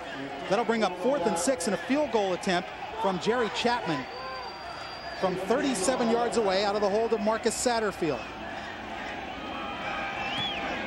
Kick is away from Chapman, and it is good, and East Tennessee State has broken the ice. With 5:27 left to go in the second quarter, it's Miami 17 and East Tennessee State nothing. We'll take a timeout. We'll be right back at the Orange Bowl after this.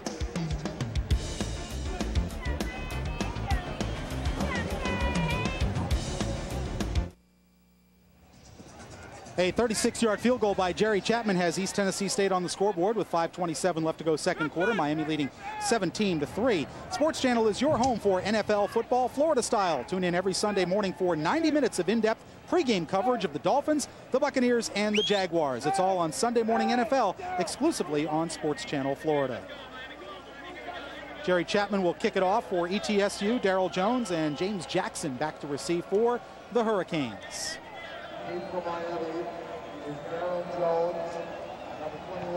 Chapman pooches it high. Jackson lets it bounce out of bounds.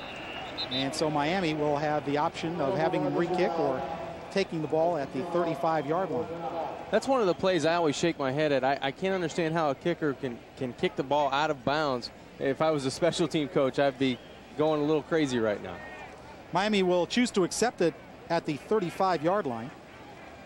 And that's where they'll start 1st and 10. Scott Covington leading the offensive unit onto the field. The numbers on Scott, 3 of 8, 47 yards, and he's had a couple dropped. In fact, 3 by our count. Yeah, I think he's been on the money tonight. Scott's done a nice job moving the offense. It's just that they've stopped themselves really from getting a couple more points on the scoreboard and moving the chains a little bit more effectively. James Jackson is the lone running back as Miami goes with the double tight end set. Mondrell Fulcher and Bubba Franks in the ball game. Jackson on the counter. Oh, great Gets block. a great block from Reggie Wayne, but it's only a 2-yard gain as Denario Smalls came up and made the tackle, but Reggie Wayne just laid out an ETSU player, and he is still getting his feet. And that's Kedrick Gordon, number 18. Reggie Wayne just leveled him. All right, so Reggie, you dropped the football a couple times. Don't take it out on the first guy you see. He did a nice job coming down from his outside position. That's what you have to do. If you want to be a all-around receiver, you have to block. You have to go out and do all the little things. And that time, you see the sophomore receiver, Reggie Wayne, did a nice job coming down and really doing a great, effective block on the outside to try to spring his running back. And he has indeed taken the gloves off, which most receivers wear, after dropping 2 balls in the first That's quarter, right. including a short touchdown. Fulcher in motion on 2nd and 8. Covington to the outside, complete to Reggie Wayne at the 50. Reggie cutting cross field and hauled down from behind. Number 47, Brandon Roller, with great hustle. But the gain to Reggie Wayne is for a first down, 23 yards to the Buccaneer 40. Frank, I'm convinced it's the gloves. He did a nice job that time going down the football field. He had a wide open tight end, Scott Covington did. Mondrell Fulcher coming to the middle of your screen. He elects to go outside on the comeback, and Reggie Wayne with a huge cushion on the Miami sideline, then goes across the field. He's 1 tackle away from going the distance for the Canes. First down Miami at the Tennessee State 40-yard line. 4:23 to go in the second quarter. Covington under pressure, and down he goes. It appeared to be Bernard Golson, the defensive tackle, number 97, who came through and made the sack. Second sack suffered by Covington tonight. It's a loss of 9. Yeah, Golson snuck through the backside. It looked like Romberg, 66, and Robert Sampson in the game for the first time on the backside that time. Missed Golson coming through on the defense, on the offensive backside. A big loss on first down for the Cane offense. 3:51 left to go second quarter. Miami up 2 touchdowns. Facing a 2nd and 19. No blitz this time. Coming to Jackson on a screen. And Jackson again brought down by Brandon Roller, number 47, to pick up only about 3 or 4 yards. Brandon Roller's dad, by the way, Dave Roller, played in the NFL for about a half dozen years or so with a couple of different teams. Miami not really proficient last year at running screen plays. That time they came out in split backfield. You haven't seen them do that a lot, so that was a tip-off to the Buccaneer defense. Something was up, and they really did a good job on the screenplay. Third down and almost 16 for Miami. They have to reach the 30-yard line to get a first down. And we'll see if the Buccaneers come on the blitz. They back out of it. Covington with time. Pump fakes. Now down the middle, complete at the 30-yard line. Reggie Wayne hit by Adam Walton, and it depends on the spot. They're going to spot it at the 31, about a yard shy of a first down.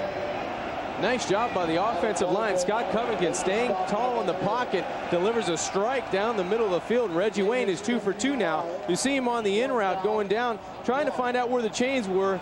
Comes down. He's kind of delayed because Scott's holding on to the football. He had that much time. That's nice concentration by quarterback and receiver, staying on the route, staying on the play. He knew he was going to take a big hit. 4th and 1 for the Hurricanes at the East Tennessee State 31-yard line. James Jackson. Jackson has the first down and some more. James Jackson going to take it to the house from 31 yards out. It is a Miami touchdown. James Jackson on the outside runs through 3 or 4 arm tackles. That shows you some power and explosiveness on the outside. Not only Edgerrin James, but James Jackson, the backup running back, takes it in for the score. And Miami starting to get the crowd back into it. It's 23-3 Canes. Well, we saw that from James Jackson last year as he set a Miami freshman record with 598 yards rushing, a 7.3 average, and 6 touchdowns, and this is his 2nd touchdown of the night. Well, Miami rolls the dice on 4th and 1. You see great job by the offensive line and tight ends. They seal off the inside, and James uses his speed to get to the outside for the Cane touchdown. Mondrell Fulcher with an excellent block, and he is just a stud tight end blocker. As Crossland converts again, and it is Miami 24 and East Tennessee State 3 with 2:11 left to go in the second quarter. And you see Butch Davis very happy with that series of events by the Miami offensive line, and great job blocking on a 4th and 1 play. Well, Butch trying to get some confidence. He needs to have 8 or 9 or 10 guys on that offensive line ready to play. He's going to have the Big East season coming into fold in about 2 or 3 weeks, so he needs to get some depth on that offensive line. You take a look at this 4th and 1. The top of the screen is the key. Take a look at the Miami. The orange shirts getting leverage. First they kick out, and then they seal everybody off to the inside. That allows James Jackson to go untouched after he breaks an arm tackle at the line of scrimmage. He tiptoes in for the Cane score. You mentioned Miami's offensive line, and 6 plays, 65 yards there, and Jackson capping it off, a 3-minute, 17-second drive. We mentioned Chad Pegues being suspended. Robert Hall, who's a backup defensive lineman, but a guy who would be in their rotation of offensive linemen playing, is also under a 2-game suspension. He won't be back until the Virginia Tech game. And Miami trying to work in these young offensive linemen. You mentioned Brett Romberg, who's a freshman from Canada. Martin Bibla, Joaquin Gonzalez, both freshmen starting. And so Miami trying to really go after some depth. Todd Sievers will kick it off. Eric Cooper and Alonzo Woolfolk back to receive for East Tennessee State. And this year, Butch was able to sign 25 guys. Next year, I think he's really going to concentrate on offensive and defensive line. He's got the skill position guys. He's got the defensive backs and the young linebackers. Now it's the line of scrimmage where I think he's going to concentrate his recruiting. You're right. The skill positions, he's doing a great job. He's got James Jackson and Edrin James in the backfield. And we haven't even seen Najee Davenport yet, and he's a terrific back. Here's Sievers with the kickoff. Bangs it deep. Woolfolk will take it in the end zone, and he'll stay right there. And so Todd Sievers, again, does a nice job on the kickoff. The freshman from Iowa, high-fiving it on the sideline as we check out Sebastian the Ibis. Greeting some of the fans. It was Bring a Kid to the Game free night here. Kids, I think it was under 13 years old with a paid adult admission, got in free. So the Canes, knowing that East Tennessee State, a 1AA team, not really a big draw at the gate, just trying to get a few more fans in the yard and expose them to Hurricane football. And they did a great job. The crowd has gotten into it. When Miami has given them a chance to scream and yell about something, the crowd has responded, and it's nice to see. You take a look at the defense right now. They want them to get back into it, give them something to play for. 1st and 10, East Tennessee State. Edwards and Walker in the I formation. Satterfield in motion. Wells fumbles it, picks it up, and then he's buried. He tried to give it to the fullback, Edwards, and they just misexchanged it, and Wells falls on the fumble. I think Edwards saw about 8 orange jerseys and said, I don't want it. You take it, Todd. A whole host of Hurricanes. Derek Ham, Damian Lewis, Matt Sweeney, Dan Morgan were all there saying, let me get a piece of this. Yeah, they were licking their chops that time. It's a tee-off time right now. Miami takes a timeout, hoping that they can get another possession before halftime. So they spend their second timeout. They have 1 left. And you see Butch Davis with his defensive unit. This defensive unit, well, the whole Hurricane team is young, but you especially look on this defensive unit now without the suspended Chad Pegues. They started the game with, across the front 4, sophomore, junior, sophomore, sophomore. Linebackers, junior, sophomore, sophomore. Defensive backs, sophomore, sophomore, freshman, and I think Nick Ward started the game, so he would be a junior. So we're talking about, there's some youth, no seniors that started the game on defense. You know, now Derek Ham is a senior, he plays a lot. And Chad Pegues, his future certainly is in doubt at this point, but we're looking at an extremely young defensive unit. You know, last year was really a building block for this university and for this football program. They had to suffer through a year like that to get to where they're going to be possibly this year, but hopefully next year. They've got so much depth on defense and so much talent on defense. The unit you're looking at tonight, you're going to see this unit for not only 11 games this year, but 11 games next year, and I think they're going to reap the benefits of maybe going through a losing season last year. 2nd and 11 for East Tennessee State. Again, bobble on the exchange. Now Wells pitches to Walker, and Dan Morgan runs him down after a gain out to the 28-yard line, so a 9-yard pickup, and I think it was kind of a generous spot by the linesman on the other side of the field. Looked like he came down about the 26 and slid to the 28, but that's what they'll give him. Yeah, and Miami takes their last timeout on defense. It'll bring up a 3rd and about 2 yards, it looks like. Miami trying to stop the Buccaneer offense here so they can get their offense back on the field with a chance to score before halftime. Minute 41 to go until the break. Canes up 24-3 as Butch Davis talks things over with Stephen McBride, and Stephen says you got no more timeouts, Butch. Sports Channel Florida has your ticket to all the excitement of college football. Tune in every Saturday at 10 a.m. for Saturday Morning College Kickoff, your pregame guide to the hottest college matchups. It's all right here on Sports Channel Florida. That's Saturdays at 10 a.m. Frank Fort and John Congemi with you as you look at Paul Hamilton and his sophomore quarterback Todd Wells of East Tennessee State University. They play in the Southern Conference. East Tennessee State located in Johnson City, Tennessee. Enrollment about 11,000. Just in case you were wondering. That's right. And Coach Hamilton also working on something right now. He has to build for his season. trying to keep his troops' confidence at a level where they can be successful throughout the season. But they're holding their own so far in this first half. We had 11 penalties, by the way, in the first quarter, only 1 in the second quarter. 3rd and a long 2 for the Buccaneers. Out of the eye, Lamar Cooper in motion. Wells on the drop back. Under pressure, deep down the left sideline, and the only person who's going to catch out is somebody in the Miami band. As Wells again picks himself up off the turf. Miami hasn't had a sack tonight, but they've had 3 or 4 knockdowns on Todd Wells. Well, Todd Wells is going to be a sore quarterback come tomorrow or come tonight. He's taking some shots from this Miami defense, and a well-deserved hand as they come off the football field. They give their offense an opportunity to get the ball back with over a minute to play. David Helton standing at his 12-yard line. Leonard Myers back to receive for Miami, who again show the 10-man front.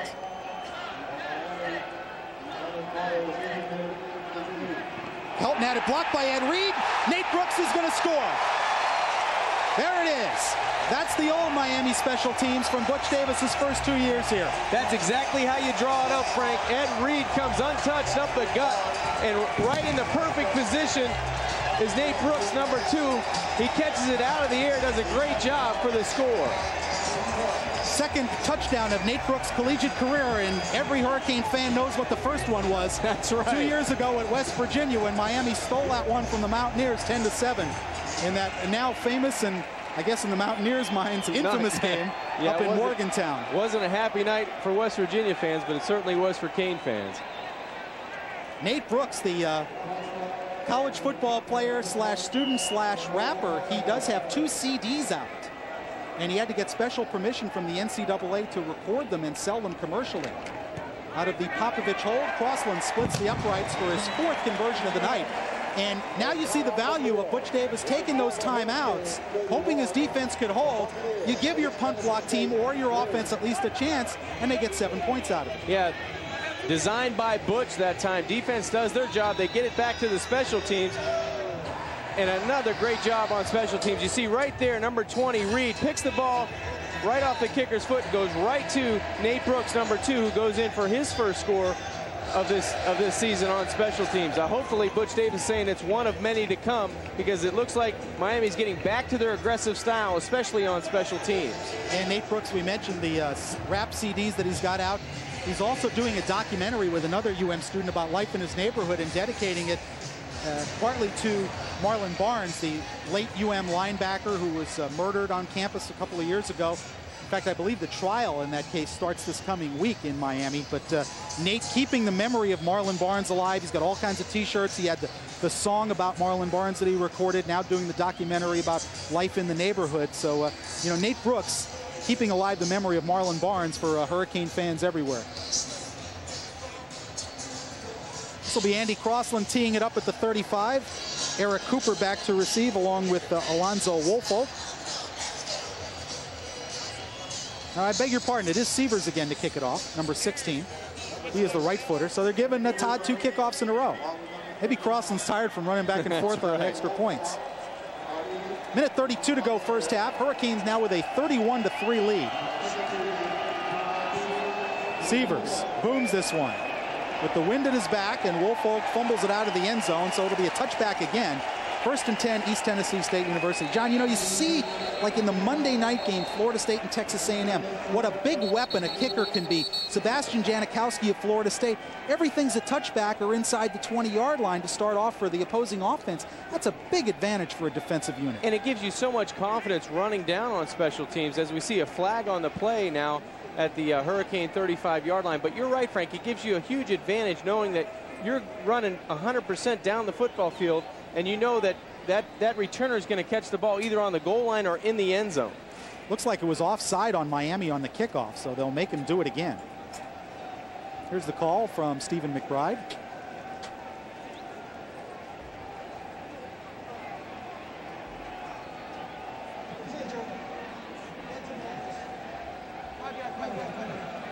Repeat the kick.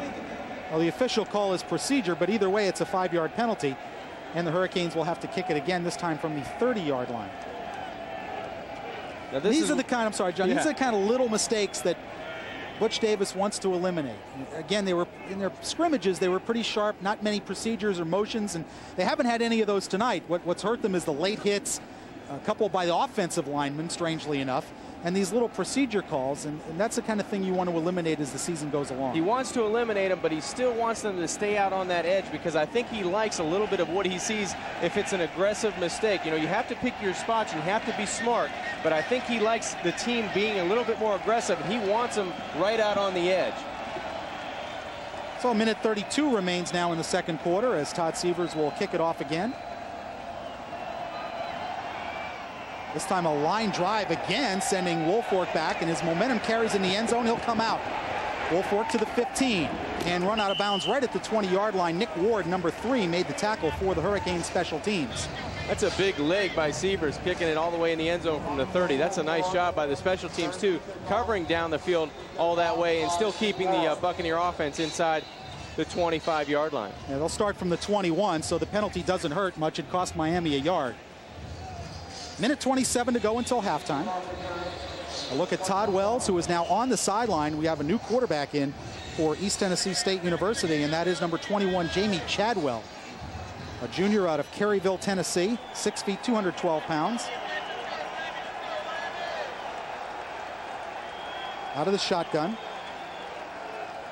with Brian Edwards, the lone running back. And the give is to Edwards. Finds a little bit of a hole, but it closes quickly. Nate Webster stuck his head in there, and then Dan Morgan finished him off along with Damian Lewis. Now, East Tennessee is going to go into their 2-minute offense. Now, this is by design. Jeremy Chadwell comes into the game. He does this on their 2-minute offense. He's got the big arm, and he's a bigger of the two. He's 6 foot 212. He's a junior. Chadwell to throw. Swings it out to Edwards. Nice one-handed catch, and takes a pop from Marquise Fitzgerald. It's a pickup of 5.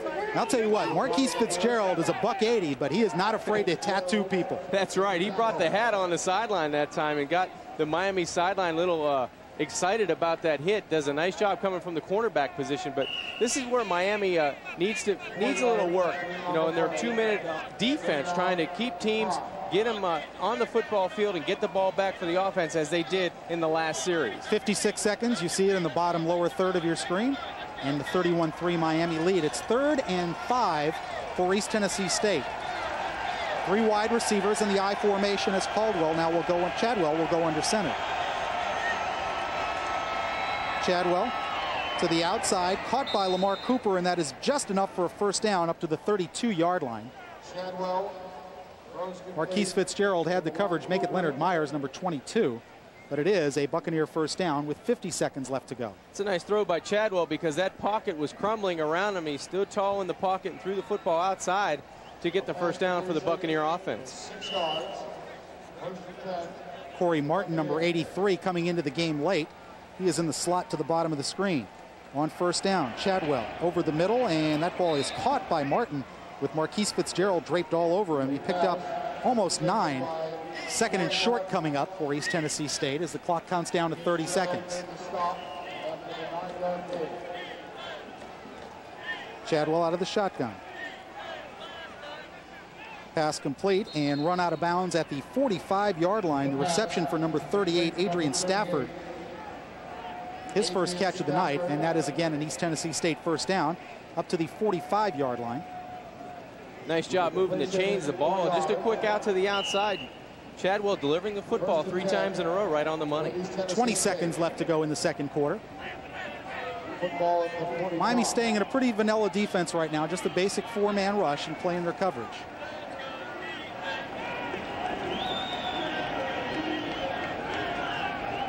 On first down, bad snap. Chadwell in trouble. Quincy Hips chasing him. Here comes Damian Lewis. Chadwell still on his feet, stays on his feet, down the sideline, and that ball is incomplete. Well, he avoided the sack. Intended receiver was Stafford. Jeff Popovich there on the coverage. Well, everybody had a shot at him. Stinson had a shot at him. They all came up with air. Those are the kinds of plays you usually see when you go down to the Ford and come over to the Chevy, and I'll try to buy enough time to hit you. And watch out for the picket fence. And now I'm tired too. You see Jeremy Chadwell come back. He's sucking air right now. 2nd and 10, 8 seconds left to go in the second quarter. These quarterbacks aren't used to running like that. Now you got to come back and throw the football down the field. No, they're not. Miami playing way back, 4 wide receivers in the formation. Chadwell steps up in the pocket, throwing to the side and threw it short, going for Charvin Clark as Nate Brooks had the coverage, and that'll do it. That is the end of the first half. After 30 minutes of football, it is Miami 31 and East Tennessee State University 3. We'll be back with our halftime activities, highlights, and statistics right after this from the Orange Bowl here on Sports Channel. Canes lead it 31-3. Tennessee State Buccaneers, and Canes finding their rhythm. Frank Fort and John Congemi with you. And John, take a look inside the first half numbers. The rushing game a little slow to get started, but then the Canes got the wheels rolling with James and James Jackson, the James gang. That's right, the James gang took over. I thought the offensive line did a great job really giving them room to run inside the tackles and on the perimeter. Did a nice job protecting Scott Covington. And I think overall, both lines, offensively and defensively, did a nice job controlling the football game. East Tennessee State only 20 rushes for 42 yards, so the Canes' run defense a big improvement, and that's a sign that they were looking for. And there is the James gang. Edgerrin 11 for 77, and his night probably done. He's got a bruised thigh. James Jackson, even better, 7 for 96, and 2 touchdowns. Scott Covington, by the way, 6 of 11, but he did have 3 balls dropped. That'll do it for the halftime numbers. We'll be back with the second half kickoff from the Orange Bowl right after this. Hurricanes lead it 31-3. Orange Bowl ready for the start of the second half. The Hurricanes will kick it off to East Tennessee State. Alonzo Woolfolk is back to receive along with Eric Cooper. And it'll be Andy Crossland to kick it off for the Hurricanes. Miami with the big second quarter, 28 points. And the 31 first half points, the most scored by the Hurricanes in the first half since Temple last season on October 25th. By the way, John, 7 Hurricanes made their first collegiate starts tonight. Joaquin Gonzalez, Martin Bibla, Damon Neely, Quincy Hips, Nate Webster, Leonard Myers, and Edward Reed all making their first starts as Hurricanes, although Leonard Myers seemed like a starter from last year, certainly. This is Cooper at the 1. Cooper running behind the wedge, squirts through to the 20-yard line and not much more. Chris Campbell, number 48, the freshman from Mount Pleasant, Texas there, in on the tackle, along with James Sutton and Javon Rhodes, number 50, and I think Jeff Popovich got a nose in there as well. He always does on special teams. He comes down and he gives it all he has. Jeff Popovich, as we said earlier, earning that scholarship for the 98 season. There is a look at Todd Wells back in at quarterback after Jamie Chadwell played the final series of the first half. It's 1st and 10, East Tennessee State at their 22-yard line. Brian Edwards and Brandon Walker in the I formation. On the option, Wells keeps, slips down, Dan Morgan covers him, and a gain of perhaps a half a yard, if that. Yeah, number 44 was waiting for the quarterback that time, Todd Wells. He wanted to take it to the line of scrimmage, but Dan Morgan, number 44, his presence was felt all of last season, and he starts up again on the 98 campaign with a great performance in the first half. Well, Dan, a freshman All-American last year, led the team in tackles, and he didn't even start till the 3rd game of the season. Just underway in the 3rd quarter. 2nd and 9. Wells under pressure. Nate Webster missed him. Matt Sweeney and Dan Morgan did not. They combined for the sack. There's a good chance that Todd Wells is going to see number 52 in his sleep for a couple nights, because Nate Webster's been in the backfield and has put some big hits on the quarterback. That time he ducks the first one, but he doesn't get out of the arms of Dan Morgan in another orange jersey. Take a look here, the play fake, and 52's coming with a whole head of steam, but there you see number 98, Matt Sweeney, along with number 44, Dan Morgan, in for the sack. They will share the sack and a loss of 4 yards on the play. It'll bring up 3rd and 13.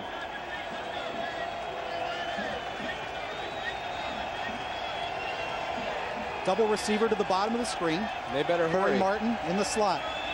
Play clock down to 2. They get it off. Wells on the roll.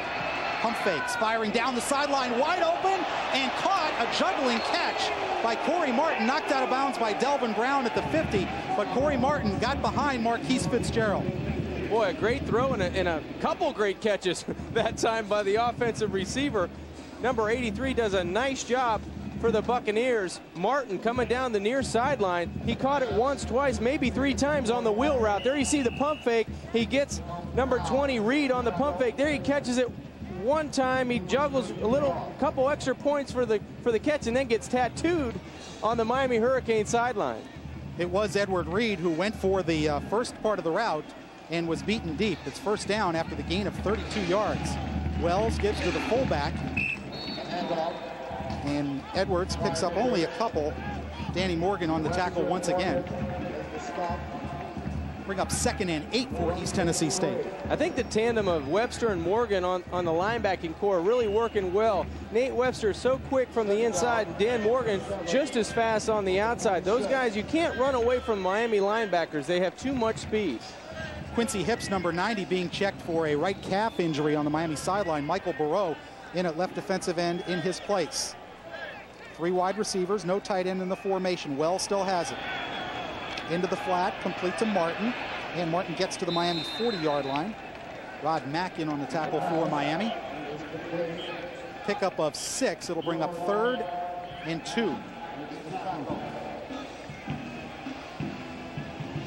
12:25 left to go third quarter. Miami with the 31-3 lead. They scored 4 touchdowns in the second quarter. 2 by James Jackson, 1 by Edgerrin James, and a block punt that resulted in a Nate Brooks touchdown. Butch Davis encouraging his defense on a 3rd and short.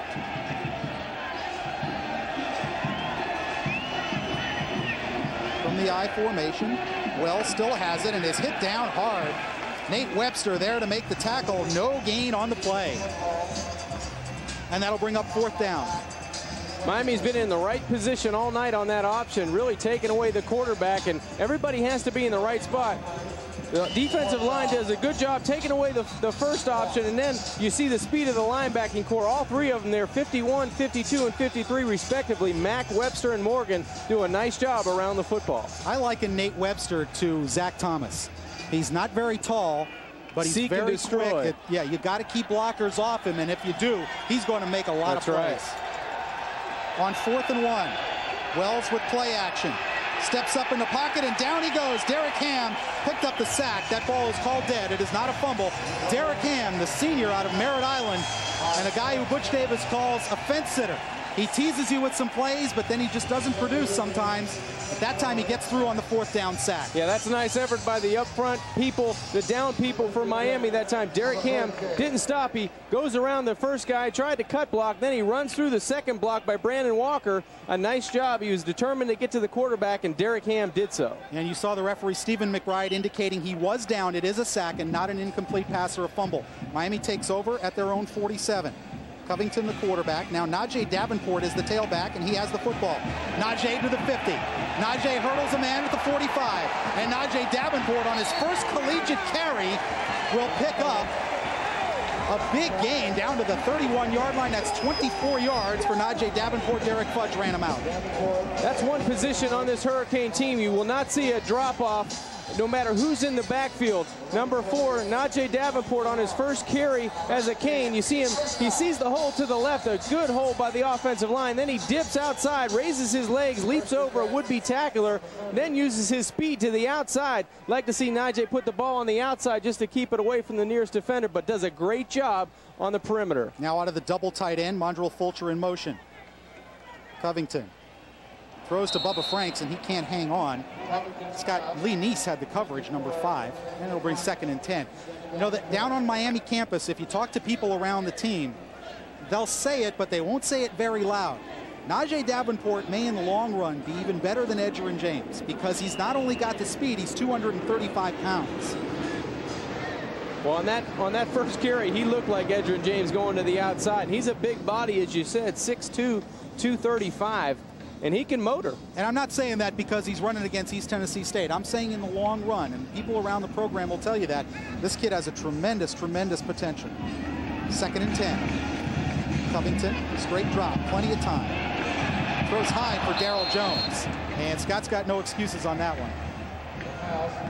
Just got away from Scott a little bit on the comeback. That's a tough throw from the far side hash to the outside the numbers, but it's one that he has plenty of arm strength to make. He just overshot it that time. Well, he threw to the wrong guy because Darryl Jones is only about 5'9". That's right. If he'd have been throwing to Reggie Wayne, it would have been a completion because Reggie's about 6 feet. He almost came down with it, too. Nice effort on the outside by Jones. Yeah, they haven't looked for Darryl very much tonight, nor Andre King. They're both in the ball game right now, both to the top of your screen. and out of a shotgun on 3rd and 10. Covington over the middle. Andre King, juggling catch. Miami first down. Pickup of 13.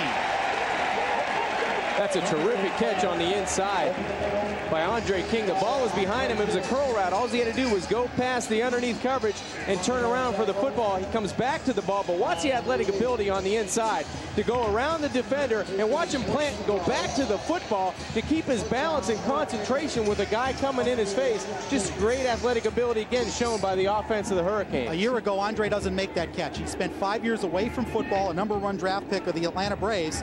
And a year ago, he definitely didn't have his football legs. James Jackson gets to the corner. Jackson inside the 10, and Jackson to the 7-yard line. Kevin Peterson, and that's the first time we've called his name tonight, the middle linebacker making the tackle.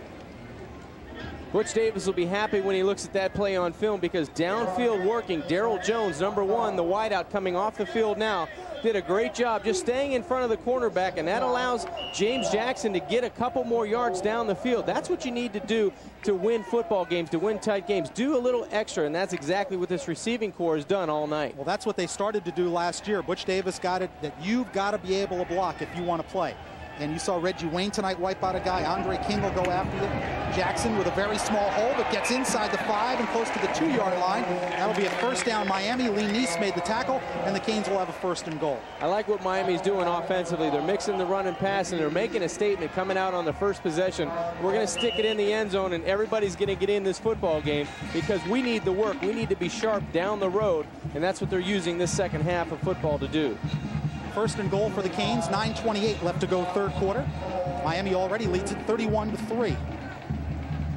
Power formation, double tight end to the top of your screen. Jackson does not get in, got maybe a yard.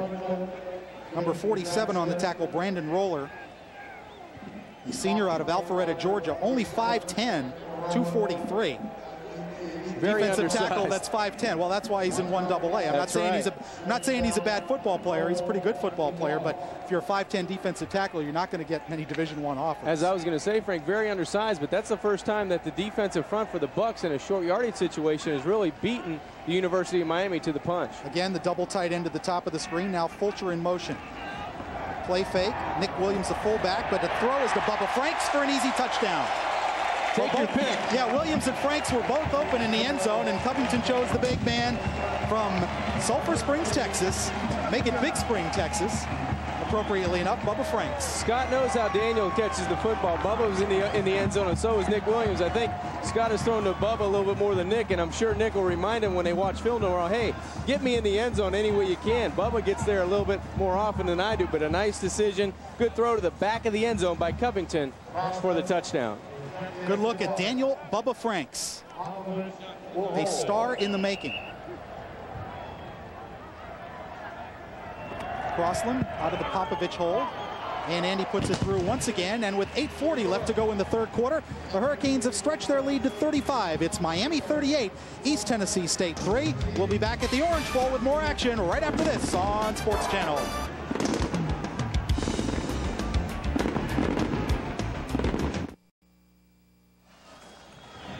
There's your time and score, 38-3 Miami, and Scott Covington has all sorts of time and all sorts of options. And all sorts of decisions. He made the right when he throws to the back of the end zone. Bubba Franks, the tight end, the big 6'6" sophomore, takes the Canes score and pushes the lead up to 38-3 Canes.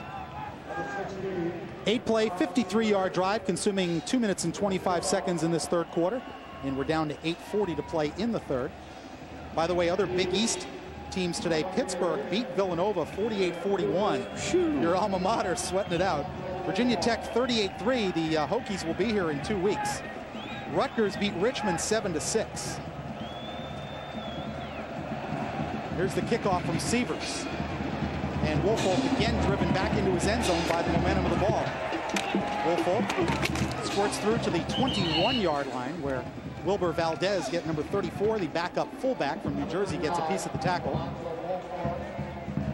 And it's 1st and 10 East Tennessee State from that point, the 21-yard line. The Miami special teams have done a very, very nice job tonight on the kickoff return. And there is Todd Wells, sophomore quarterback from Forest Park, Georgia. Miami's done a great job on their kickoff coverage. 2 years ago, inside the 20-yard line. They held teams to 43%, and last year it dropped off significantly to only 13%. So with a big leg, it's really added to their kick coverage. Yeah, they had only 2 touchbacks and 61 kicks last year. Wells again under pressure, finds a wide open Andre Cooper, and he's up to the 30-yard line. Tackle made by Chris Campbell, the true freshman out of Mount Pleasant, Texas. That's a pickup of about 8 yards. 2nd and 2 upcoming. It's got to be a tough spot in the game right now to play offensive and defensive lines for the Buccaneers. Right now it looks like it's 8 minutes and counting, and you got to be worn down in this heat and humidity in South Florida. And right now they've been taking a pounding up front, but you got to give them credit. This offense is still coming at the Hurricane defense. You got 2 true freshman linebackers in there on the 2nd unit right now. 48 Chris Campbell and 41 Chevin Marshall. Fullback Edwards piles ahead for a couple and has the first down. Dan Morgan combining with Michael Burrow on the tackle. Burrow the first hit, and then Morgan covered him, but Edwards picks up the first down. Pickup of 3, but good enough to move the sticks with 7:39 left to go 3rd quarter. And Miami leading at 38-3. Good look at Chevin Marshall, number 41. Great linebacker at South Dade High School. And his brother Torrance, also a signee with the Hurricanes, a junior college transfer, but did not make the grade academically. They're hoping he'll get in school by January and can contribute next year. 1st and 10 from the 33. Wells under pressure from Burrow across the middle, nearly picked off by Al Blades, looking for his first collegiate interception. Al Blades in the secondary. He was primarily used in the nickel package. Now you see him back there in the secondary on a normal passing down on 1st and 10. And Todd Wells paid again. He pulled himself off of the Orange Bowl ground again. He's going to be a sore quarterback when his head hits the pillow tonight. And down on the Miami sideline, Scott Covington has the baseball cap on, and Kenny Kelly is taking snaps, so we may see Kenny Kelly the rest of this ball game. 2nd and 10 for the Buccaneers. Delay, give to Walker, and Brandon Walker in the arms of Dan Morgan, almost to the 40-yard line. Gain close to 7. That'll bring up a 3rd and 3 for the Buccaneers. Yeah, at the end of that pile, Al Blades from the secondary kind of laid out Dan Morgan. You got to open your eyes out when you come in and lay a big pop on somebody. Dan got up off the ground and said, "Hey, good hit, but you hit the wrong guy." Charvin Clark into the lineup for wide receiver at East Tennessee State, replacing Corey Martin as the Buccaneers face a 3rd and 3 with 6:38 left to go 3rd quarter. Wells fakes the handoff. Left sideline throw, caught as Blades went for the interception, and Cooper might be gone. Lamar Cooper, touchdown, East Tennessee State. Al Blades went for the interception and didn't get it. It is a 60-yard touchdown pass from Todd Wells to Lamar Cooper. The gamble didn't pay off in the secondary. We had mentioned the play before, his aggressiveness. That time he comes up empty again. Al Blades goes for the interception, and a nice throw, probably the best throw of the night by Todd Wells, the Buccaneer quarterback. He throws a nice pass out to the outside on an inside corner. After the play fake, he had time. That was the key. He still gets hit, but he's saying, "What's going on?" But look up, Todd, you threw a touchdown. Watch him set his feet and throw the corner out. Al Blades goes for it. Looked like he stumbled a little bit, and he underestimated the arm strength that time on the throw by Wells. And number 4, Lamar Cooper, takes it in for the Buccaneer touchdown. So Al Blades, a couple plays ago, nearly had his first interception, then gets burned on the long touchdown pass as the conversion from Chapman is good. And with 6:22 left to go in the 3rd quarter, the Buccaneers get their first touchdown of the night and the season. It's 38-10, Miami leading. We'll take a timeout. We'll be right back from the Orange Bowl.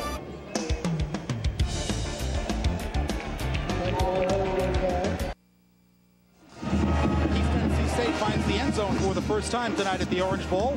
A 60-yard pass from Todd Wells to Lamar Cooper. As you said, Frank, we were talking in the break. It's just a bad angle that Al Blades took. He was right in the right spot to begin with. Then he stumbled, and I think when his head popped up, the ball went right by him. And a nice effort on the scoring plays. 5 plays, 79 yards. Cooper, the 60-yard touchdown reception for the Buccaneers. And Lamar Cooper, 6 catches for 103 yards and the touchdown tonight.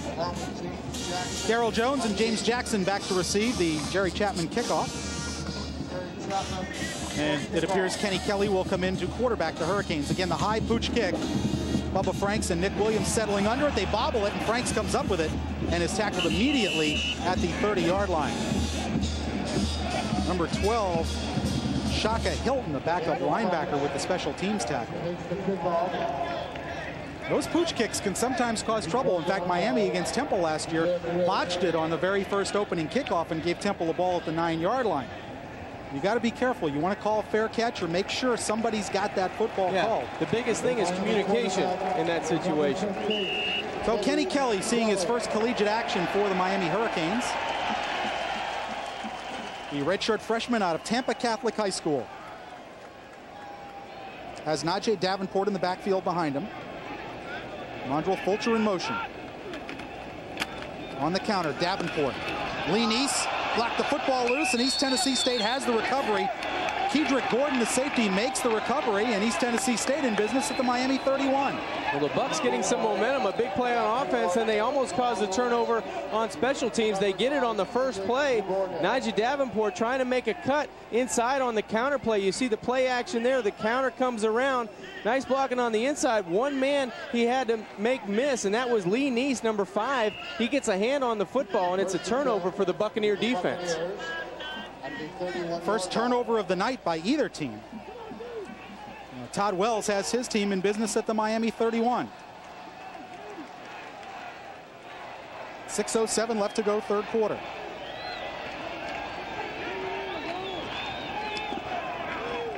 Wells kept it. Derek Ham dropped him after a gain of a yard. Good play by Derek Ham, playing his position, hanging on that corner. He's responsible for that perimeter, and he made the play. He did the right thing because inside the tackles were coming down on the fullback. They did a great job of forcing the quarterback to keep it, and then he was just waiting for Todd Wells, the quarterback, to cut it up and hand another stellar defensive play for the Canes. Quincy Hips comes limping off. He had some calf problems earlier and maybe having them again. Gain of 1 on the last play at 2nd and 9. See the time and score here in the third quarter. On 2nd and 9. Wells gives it to Walker, met by Dan Morgan, but Walker picks up 4. And it'll bring up 3rd down and 5 for East Tennessee State at the Miami 26. A look on the sideline at Quincy Hips as he tries to walk it off. Don't know whether it's cramps or maybe he got kicked in the calf. He's walking pretty fast. He's saying, leave me alone. Maybe going to the locker room. The trainers are walking with him along with Dr. John Uribe. At the Miami 26, it's 3rd and 5, East Tennessee State.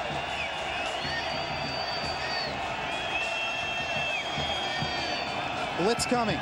Wells stays in there, throws deep, incomplete, penalty flag, and that's interference on Leonard Myers, and I disagree with that. I think it was just their legs got tangled up, and it was inadvertent contact. Yeah, he was just trying to get in position to make sure he didn't catch the ball down the field, and actually their legs did tangle up. You see the play action fake. They want to go to the post pattern. Nobody in the middle of the football field. Todd Wells throws it. You see right there the legs. He had no intention of going through the wide receiver. The legs just got tangled up from behind. That's inadvertent contact, but the official called it as interference. I disagree with that call.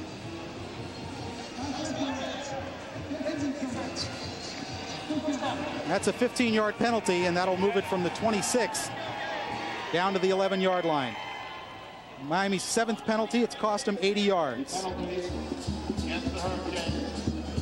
Edgerrin James, by the way, for Miami, we're told he will not play the second half, although we're told he is not hurt, although he did have some thigh problems in the first half, but appears to be nothing serious. From the 11-yard line.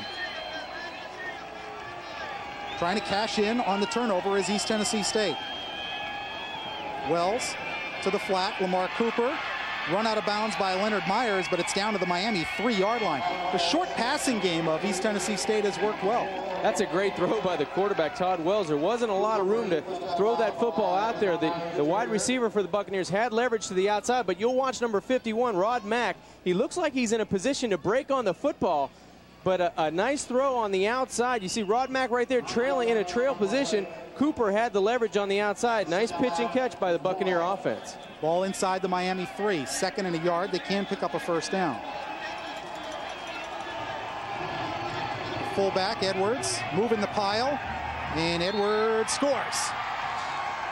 Brian Edwards with a 2-yard touchdown run And the Buccaneers have scored back-to-back touchdowns, and they've made this thing interesting, although it's still a Miami 38-16 lead pending the conversion. Well, Brandon Walker a couple plays ago had a strong run off the right tackle. That time he just bulls over the pile, does a nice job of getting in the end zone. Watch this offensive line surge. They try to get Miami up in the air and then drive the pile back. You see some orange jerseys going back and a lot of white jerseys pushing the pile in the end zone. It results in a Buccaneer touchdown.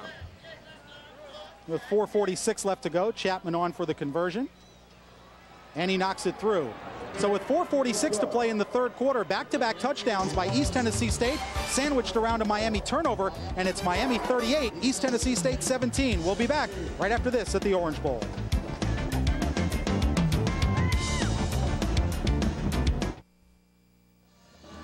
.446 left to go third quarter, and East Tennessee State has made it interesting. They're back to within 3 touchdowns, and Scott Covington's got his helmet back. Through no fault of Kenny Kelly, he came in the last series, and Najee Davenport fumbled, and East Tennessee State cashed in with a 4-play, 31-yard drive, and Brian Edwards finished it off. Again, the high pooch kick, and Bubba Frank signals for the fair catch and makes it at the 31, and that's the correct play. That's coaching right there, Frank. That's good communication between head coach and player, because when Bubba came off the sidelines last time, Butch Davis told him the correct thing to do. If you have any doubt, just signal for a fair catch, and you have great field position on the 32-yard line. That's good coaching right there. Well, the Canes will put it in play from just across their 32. A good look at Butch Davis and his 4th year as head coach. And Najee Davenport's going right back in the ball game. So they say when you fall off the horse, you get right back on, and I guess that's what they're going to do with Najee. See Covington's numbers on the night. On first down, Mondrell Fulcher with motion. Covington delivers a strike to Andre King at the 49-yard line, and that is a pickup of 16 yards and a first down. That's a confident throw by Scott Covington, the Cane quarterback. There was a lot of jerseys, orange and white, in that area, and he knew he had confidence in his receiver that he'd find the football in a crowd. He took a lot of time, had patience in the pocket, and then threw a strike. You see right there, 2 jerseys could have had a chance at it, the linebacker and the cornerback, but Scott had enough confidence in his arm to stick it in there. A very successful play on first down. As we suspected, Quincy Hips being treated for cramps and is expected to return for the Miami defense. First and 10, Canes at their 49. This is James Jackson. Jackson at midfield. Jackson 45-40. James Jackson down the sideline and finally shoved out of bounds. And we'll see where they spot it. The official got out of there in a hurry, pushed out by Derek Fudge. They're going to mark it at close to the 20-yard line, but a pickup of 21 for James Jackson. James Jackson has got some quicks to the outside. He didn't have the angle to the corner, but ended up getting the angle because of his speed. Nice move to the inside. He always sets up the defender with a little inside move and then bounces it outside. Check it out right here. He sets him up and they freeze, and then he bounces it to the outside and now uses his speed, gains leverage, and actually outruns most of the defense for the Buccaneers. Officially make it a 31-yard run for James Jackson. First and 10, Canes at the 20.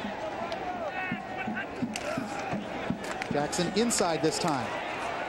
Tough yards, still going, and picks up 6. Lee Neese, the outside linebacker, number 5, made the initial hit. Helped out by number 11, Adam Walton, the safety. That's the one spot where James Jackson really, I see an improvement, running in a crowd. Edgerrin James does that beautifully. He knows how to get his shoulder square, and he gets a couple of yards where he should get nothing. James Jackson, 12 rushes for 148 yards. He's got the 2 touchdowns, and he's averaging over 12 yards every time he touches the football. But that's the one thing I'm most impressed tonight. He's running in a crowd very well. And the referee says my timeout, as James Jackson has a bit of an equipment problem. And he says, son, I think you got to leave the game if you got an equipment problem. So that's what's going to happen. The Canes with 233 rushing yards so far tonight. And you see Steve McBride, the referee, explaining the rule to James Jackson. If you've got some faulty equipment, you must leave the game and get it checked out and get it fixed. So Najee Davenport in on this 2nd and 5 play.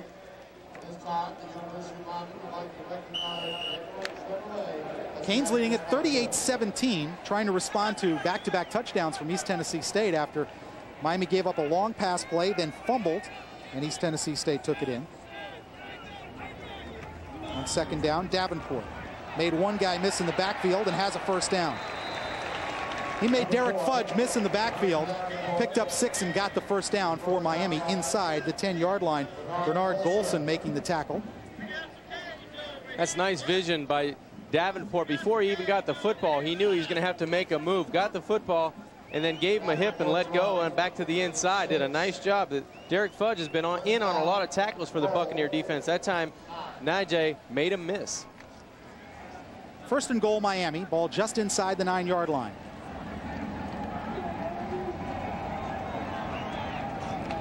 Covington overthrows Reggie Wayne at the goal line. Coverage from Denario Smalls, number 24. 2:59 left to go, third quarter. Miami with a 38-17 lead and trying to stop a rally by East Tennessee State. As the Buccaneers trailed at 38-3, then hit a long pass play, recovered a fumble, and went 31 yards for another touchdown. Paul Hamilton encouraging his defense. Second and goal for Miami. Jackson and Nick Williams, the running backs. Covington going for Reggie Wayne. Touchdown, Miami.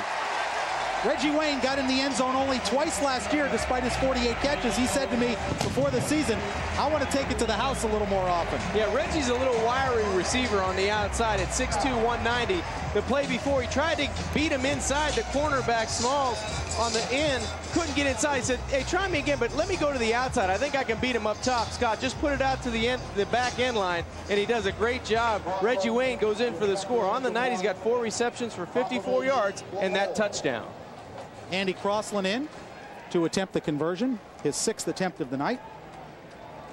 Pat Del Vecchio to snap, low snap. Popovich does a good job setting it up, and Crossland knocks it through. Jeff Popovich handling the poor snap, and you can see how a holder can make a difference on a play like that. It's Miami now 45, East Tennessee State 17 with 2:54 left to go in the third quarter. Let's take a second look at the touchdown. Nice throw and catch on the outside. The ball was out up on top, and Reggie Wayne uses his speed and agility to get outside. He had a good yard and a half. That's all you need if you're on your game, and the Canes are on their game tonight. Reggie Wayne at 6'2", working against Denario Smalls, who lives up to his name at, or maybe down to it at 5'8". That's right. Reggie, phone home. Mom, you see that catch? That's a touchdown. I told you I would score. I want to go to the outside. There you go. 5 plays, 67 yards, and Reggie Wayne, a 9-yard touchdown reception. He's forgotten all about a couple drops in the first quarter. I don't want to hear about that. He took the gloves off. He had those receiver gloves on. That's right. And he dropped 2, and now he's going back to the natural look with, no gloves. James Jackson with his 12-carry, 147-yard performance, his second best of his career. He had 187 against Temple last year. And look at Miami's offensive line. And tell you what, after those first 2 series, they've opened some big holes for the Miami running backs. Yeah, they've earned the Gatorade they're drinking tonight because they've done a nice job on a humid evening. They've stayed after it, and they've run the football effectively. And I think that they've been persistent. I like the aggressiveness, both on the offensive and defensive lines. They're going to have to carry this, build on it, and bring it to another level each week. And a look at Todd Severs, the freshman from Iowa, who will kick it off again. Done a great job kicking. Alonzo Wolford and Eric Cooper back to receive. Cooper number 6, Wolford number 39. 2:54 left to go, third quarter. Miami responding to East Tennessee State's touchdowns with a scoring drive of their own. Wolford at the 1, bobbles it to the 20. Tries to get to the outside, tripped up by Mike Rumpf, number 8. And again, East Tennessee State will start right around the 20-yard line.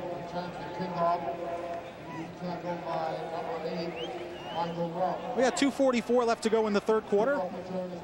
Miami has dominated this game from the start of the second quarter. It was only 3-0 after 1 quarter, but the Canes exploded for 4 touchdowns in the second. Looks like the front 7 for the Canes are basically the starters out on the field. There's been some substitutions in the secondary, but up front, it looks like they're going with the first unit. Mike Rumpf and Nate Brooks are the corners. Jeff Popovich and Al Blades the safeties. Double wide receiver to the top of the screen. High in the backfield with Edwards and Walker. Reverse coming. Cooper. Cooper in some big trouble, and down he goes. Dan Morgan was not fooled. Dan Morgan staying home on that linebacker position. He's seen that play coming before the snap of the football, did a nice job of looking in the backfield. And that's a headsy play by a good linebacker. He knew exactly what was happening. He had great leverage, great positioning. He could go nowhere else but to the sideline, and he came like a bullet out of the middle of the football field. And I like the way he attacked the ball carrier. He didn't wait for the ball carrier to make his move. He made the move. Loss of 4, 2nd and 14 for East Tennessee State. They bring 3 wide receivers into the formation. And out of the shotgun, Wells, quarterback draw. And a good play by Matt Sweeney holds it to a minimal gain, if any at all. Wells keeps the football. Todd Wells is taking a beating, and he's still on the Orange Bowl grass right now. He's taking a lot of shots, and he's had a lot of courage to keep getting up from him. This time he's on the ground. It looks like a leg that's bothering him, his knee or his ankle, but he's done a heck of a job to stay in there as long as he has. He's taken some big hits from Nate Webster, and here you see on the quarterback draw, just trying to make something happen. Number 98, Sweeney, comes from the inside. Looked like he got his ankle rolled up underneath Sweeney's shoulder pads, but you have to give him a lot of credit for hanging in there tonight. It was a gain of a yard, but a costly play perhaps for East Tennessee State, as the quarterback Todd Wells is down on the field. 9 carries for Wells, only 2 yards. There's a minute 38 left to go third quarter while they tend to Todd Wells. We'll take a timeout. It's the Hurricanes 45, East Tennessee State 17. We'll be right back on Sports Channel.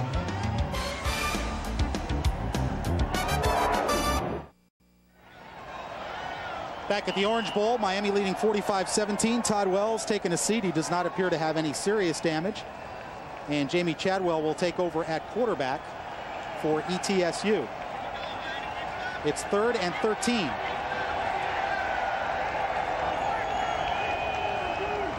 Chadwell, play action. Pressure coming. Chadwell chased down, and down he goes inside the 5-yard line. Michael Lawson, the senior out of Delray Beach, making the sack after the initial pressure came from Brian Stinson. Chadwell doesn't find the football field any easier than his predecessor, Todd Wells. He tries to drop back, tried to buy some time in that backfield, but it was relentless pressure from the Miami defense.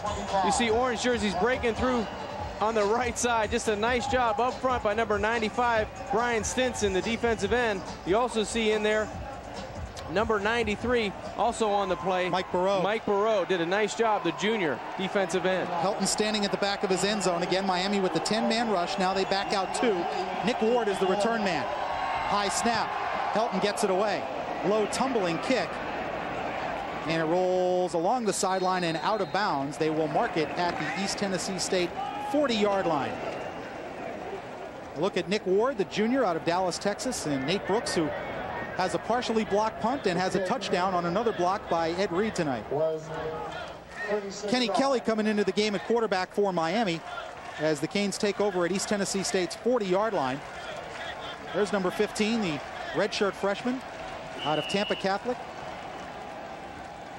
And joined in the backfield by fullback Will McPartland, another former walk-on awarded a scholarship this fall, and Najee Davenport, another redshirt freshman.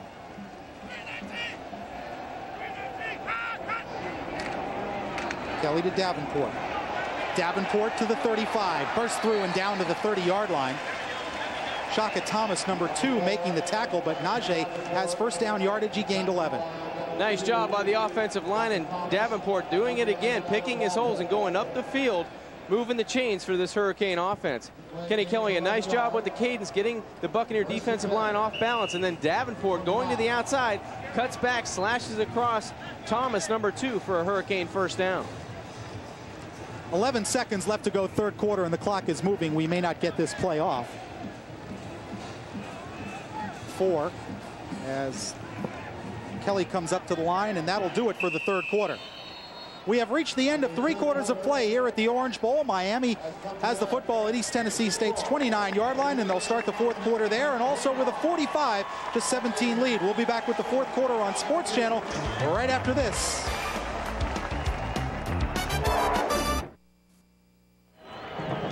Look at some of the crowd here tonight at the Orange Bowl. We begin the fourth quarter with Miami leading 45-17. It's been a big night on the ground for the Hurricanes. And John, as I look out there at the offensive line, I still see Joaquin Gonzalez, Martin Bibla, and Ty Wise in the ball game. 3 starters, along with Brett Romberg and Robert Sampson. And this is not a situation where Miami is trying to run it up, but Joaquin Gonzalez and Martin Bibbler are freshmen. You want to get them as many snaps as possible. That's right, and Butch Davis is trying to get the energy of this football team to a new level. You could see at the end of the 3rd quarter and beginning of the 4th quarter, he was telling his football team, hey, hustle down to the other end. Let's keep this an up-pace, up-tempo type of football year for the entire team. And I think that's a good thing. I think Butch is trying to raise the bar on this Miami team. Hey, take 97 and throw it in the garbage can. This is a new year, and this is what I expect out of you, and this is how it starts in the first game. His motto is no excuses. Just go out and play and get it done. From the 29, 1st and 10, with Partland and Davenport in the backfield.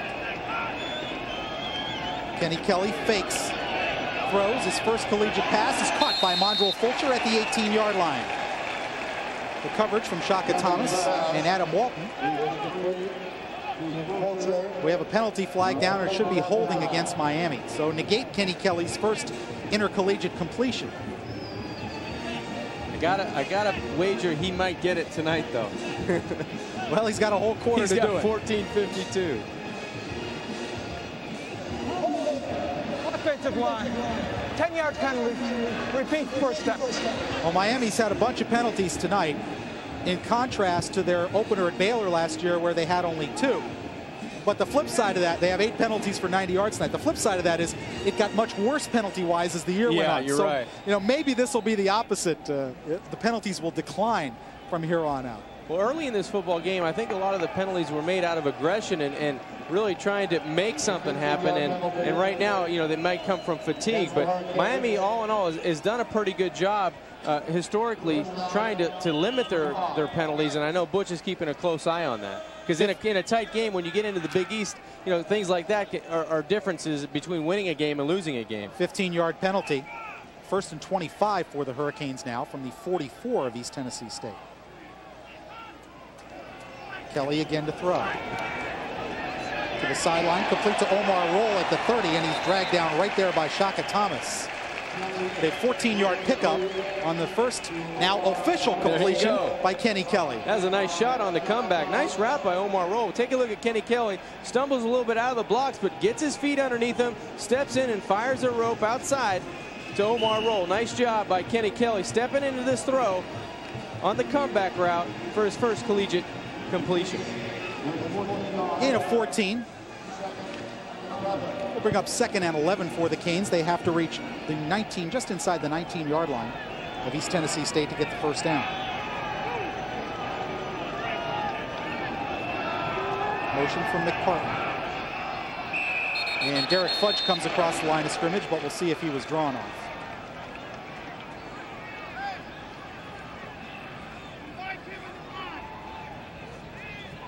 Well, we hope this doesn't degenerate into a flag throwing contest by the officials here in the 4th quarter.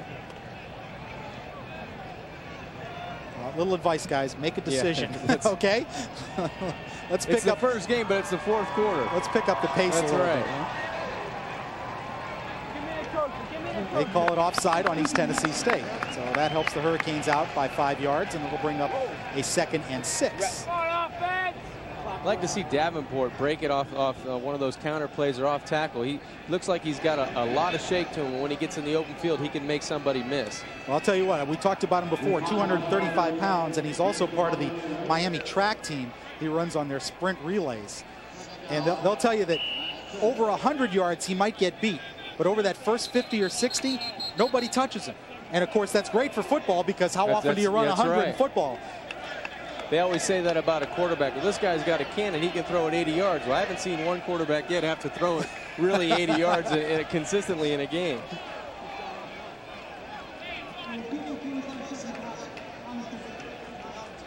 Apparently there's a malfunction in the 25-second clock, and the officials will handle it on the field. They start the game clock now, which is running with 13 minutes and 37 seconds to play. And the Miami Hurricanes with a 45-17 lead. Well, that clock's not malfunctioning. On 2nd and 6 for the Hurricanes. Kelly with a blitz coming. Deep for Omar Roll, and touchdown Miami. Kenny Kelly's first collegiate touchdown pass.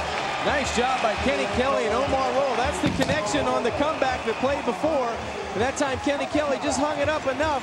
And Omar Roll showed great concentration in the face of a defensive back. It looked like the defensive back could have made a play for the Buccaneers, but Omar Roll had great concentration on the football, went up to get it for the Canes touchdown. Kenny Kelly's first touchdown pass, and that's a peek into the future for Hurricane football fans. Omar Roll, the senior, who lost his job last year, but much to his credit, he didn't pout over the summer, he didn't whine, he just came out, got ready to play this year, and has his first touchdown.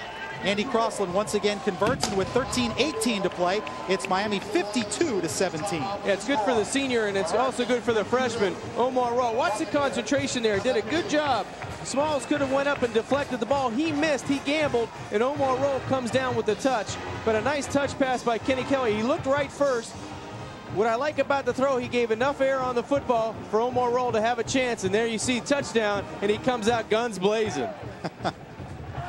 He is a spectacular athlete. Of course, he is a draft pick of the Tampa Bay Devil Rays, Kenny Kelly. As you look at the scoring drive, Omar Roll capping off the 41-yard drive with the 25-yard touchdown reception, only 3 plays. But getting back to Kenny Kelly, he's rated as among the top 10 prospects in the Tampa Bay Devil Rays organization.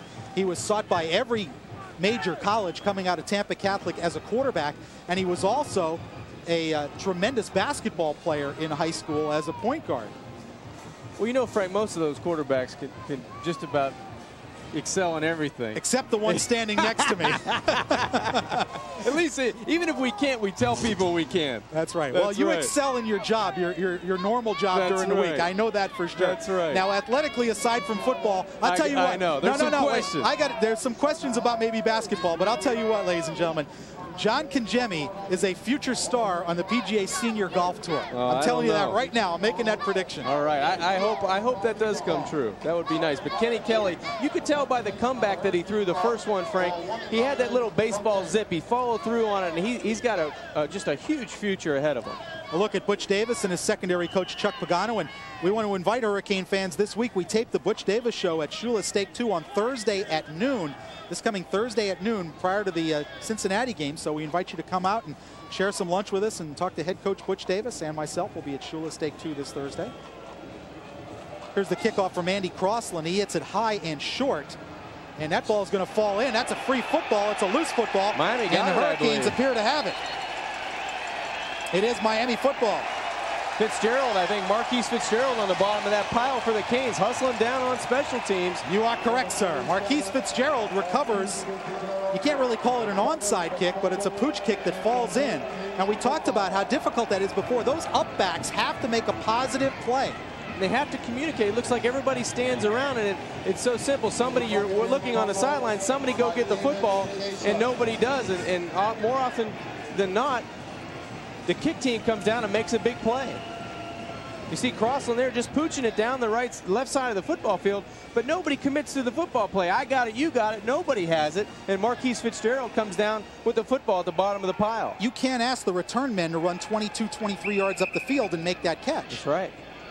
And now a timeout on the field, called by East Tennessee State, as they're, I think, maybe a man short on the field. But you can't ask those deep return guys standing at the goal line to come up between the 20 and 25-yard line and make that catch. You have to have the up guy be a positive player and make a definitive call, my ball, or signal for a fair catch, and then make it.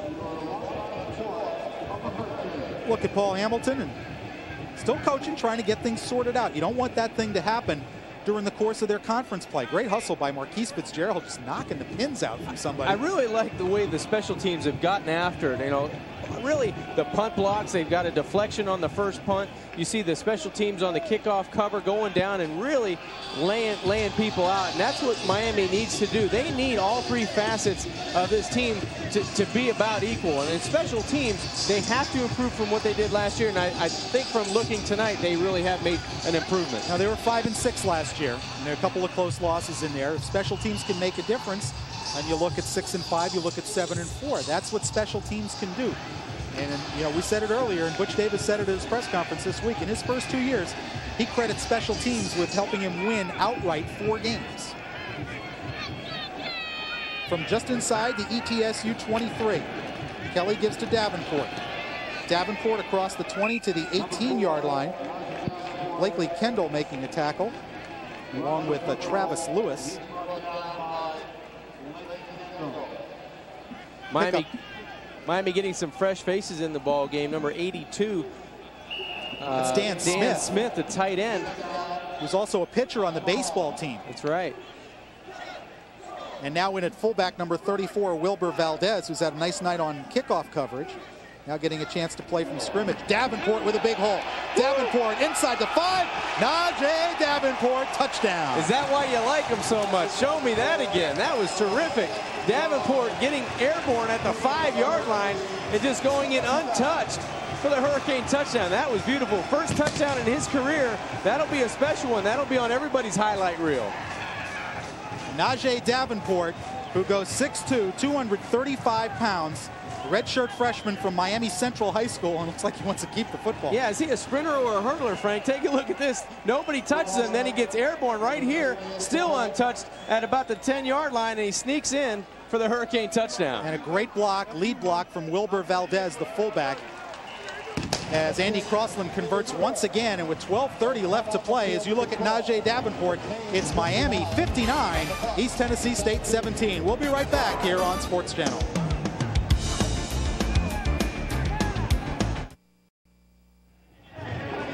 Back at the Orange Bowl, 12.5 minutes to play in the fourth quarter. Miami now has stretched out their lead to 59-17. Eric Cooper and Woolfolk back to receive once again, as Todd Sievers will tee it up at the Miami 35-yard line. Well, we've seen a glimpse into the future here, John, in the fourth quarter, with Kenny Kelly throwing his first touchdown pass and Najee Davenport scoring his first collegiate touchdown. Future looks bright right now. Sievers with the kick. Sees Woolfolk a yard deep, and he'll stay right there. He's had enough of Miami special teams, apparently. They're coming down hard. Well, Todd Sievers does the job again, on that time kicking into the wind. And so 1st and 10. There's Najee Davenport, and we tried to get a peek into the conversation, John, and we think it sounded something like this. This is his first touchdown. So Najee comes over to the sideline and is being congratulated, and I think he wants to keep the football. he threw it in and it was rejected. That looked like something at the bowling alley where your ball comes back from the pins. Well, it looks like they're going to kick it off again because there was a penalty. Which says, what did you call? Must have been offside Miami, or again that same procedure penalty that they had before. Butch telling his cover team that it wasn't just a yard you were offside. You were about 2 or 3 yards, so watch what you're doing out there. Najee Davenport, that's pretty gaudy average.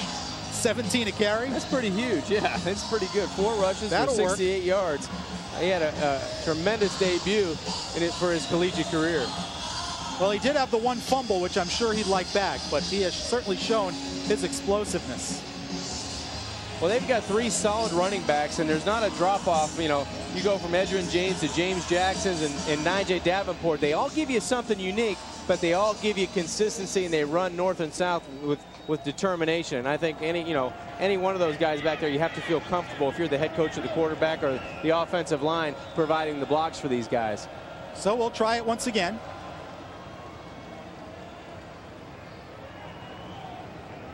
And another false start by the official there. Can we call 5 yards on the official? Somebody better soon. Sievers. Big kick. Again banks it to Woolfolk. Bobbles it at the 2. Woolfolk at the 5. And gets to the 14-yard line. Delvin Brown had him by the ankles. And Randy Nadeau finished him off. The Woolfolk's had a tough night. East Tennessee State will start from their 15-yard line. He dropped. He said, "You mean I got to come out with this thing from the 2-yard line?" Todd Sievers, very impressive leg tonight. Doing a nice job on the kickoffs, and the Hurricane kickoff team's done an exceptional job. I think he's hit it in the end zone, and his shortest kick's been around the 2 or 3-yard line. And that's from the 30. That is from the 30 after the 5-yard penalties. 12:13 to go in the game. 59-17 Miami. Jamie Chadwell is the quarterback for the Buccaneers. Still the starting running backs, though. Edwards and Walker. On the option, Walker with the pitch. Walker to the outside and dropped down at the 21-yard line. Al Blades, along with Chris Campbell, making the tackle after a gain of about 5. Chris Campbell, nice job coming from that linebacker position, along with some secondary help. You see there, number 7, Al Blades, coming from the secondary, laying a hat on somebody on the outside. Pickup with 6. Bring up 2nd and 4. 2nd down and 4. Some of Miami's young defenders getting some action. Mike Rumpf, the true freshman. James Lewis, number 23. Another freshman, Al Blades. Chevin Marshall and Chris Campbell, the 2 true freshman linebackers. On 2nd and 4, Chadwell. Throws it low, intended for Lamar Cooper. Rod Mack had the coverage underneath. Then he'll bring up 3rd and 4. Intended for Lamar Cooper. Frank, I think you could see tonight what they were talking about on how the offseason they were so committed to getting in the weight room and getting in condition. I think Miami lost a lot of ball games early in the season due to the 4th quarter. I don't know if they ran out of steam or they weren't as well conditioned as other teams, but early in the season that put them in a hole. They came out in the 4th quarter, you know, they were either a touchdown or a field goal behind, and they ended up losing by more than that. And I think you could see tonight they're in better shape and stronger and more physical. I think the answer to your question is they made a change in the strength and conditioning coach in the offseason.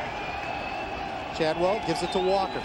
Walker, loose ball on the ground, big scramble, and Miami has it. Adrian Wilson with the fumble recovery. Looks like the fumble was forced by Mike Rumpf, the true freshman out of Delray Beach Atlantic. And here's a kid, you walk by Mike Rumpf on the practice field and you go, wow. He's about 6'2", he runs like the wind. He's a cornerback. And he can hit, as we just saw on that play. Adrian Wilson coming up with the fumble recovery, but out of the secondary like a bullet. Michael Rumpf, the defensive back, comes up. Take a look at this right here. He squares up. He gets just a little piece, but that was enough of Brandon Walker to jar the football loose. And you see the hustle of number 96, Wilson, on the football recovery. Kenny Kelly looked like he pulled out early, and he did. They're going to call Kenny Kelly for illegal procedure. He got a little bit anxious and pulled away from the center. Ready offense. 5-yard penalty. First down. So it'll be 1st and 15 for the Hurricanes. 11:13 to go in the 4th quarter. Miami with a comfortable 59-17 lead. First down and 15. Good look at Kenny Kelly. 6'3", 188-pound freshman from Tampa, Florida, Tampa Catholic High School. A player everybody wanted.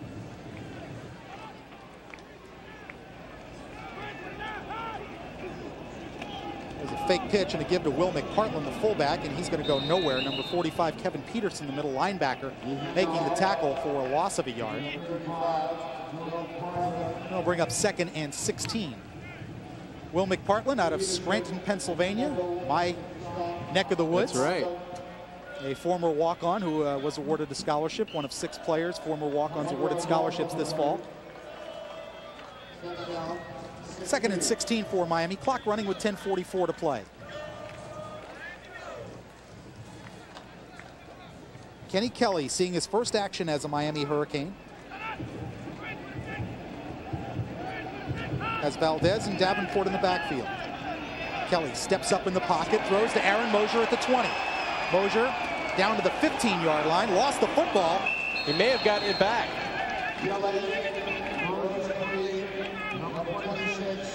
And as they umpire, we'll see who has it.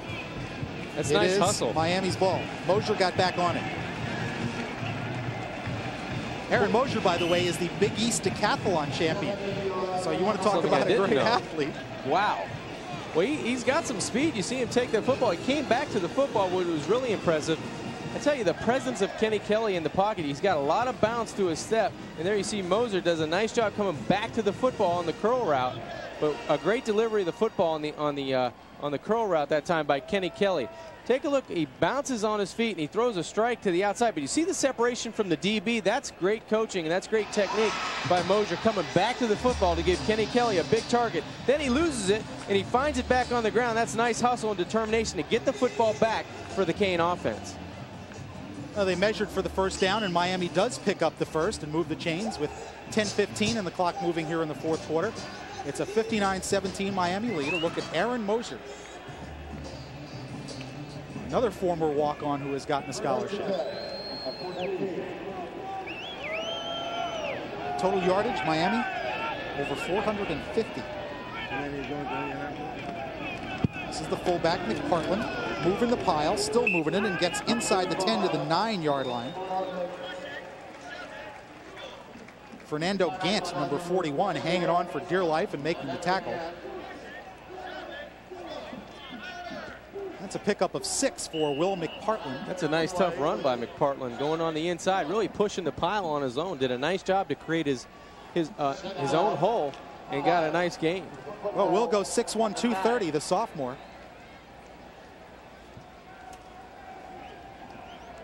Kelly milking that play clock.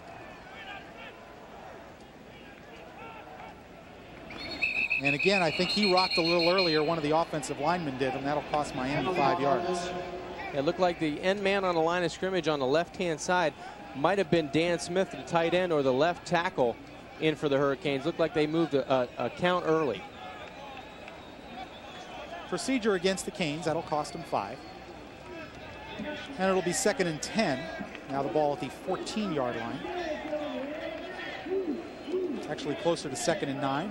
Butch Davis still working on the sidelines.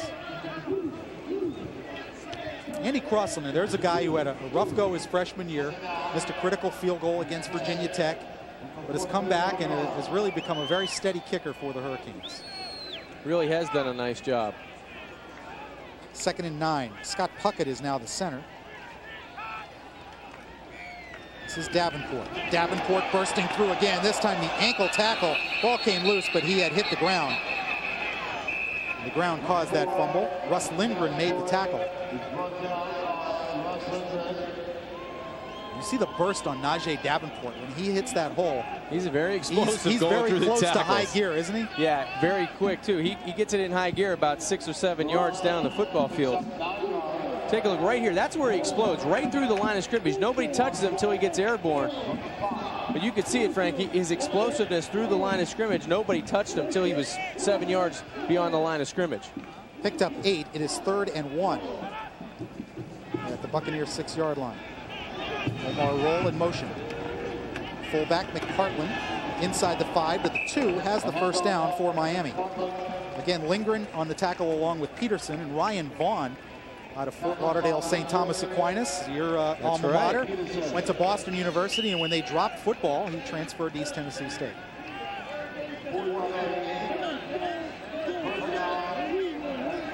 .746 to go in this ball game from the Orange Bowl. Miami has it well in hand, 59-17, and threatening once again with the ball on the 2-yard line.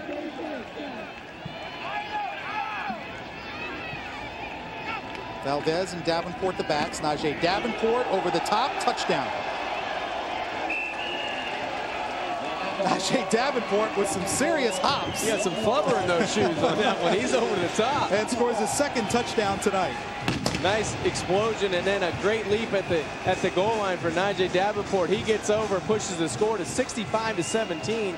Canes in total control of this one. Watch the explosiveness. He starts about on the 3 or the 2-yard line. He just goes over the top, says, guys, just hold me. I'm already over. I already scored the touchdown. Let me down easy now.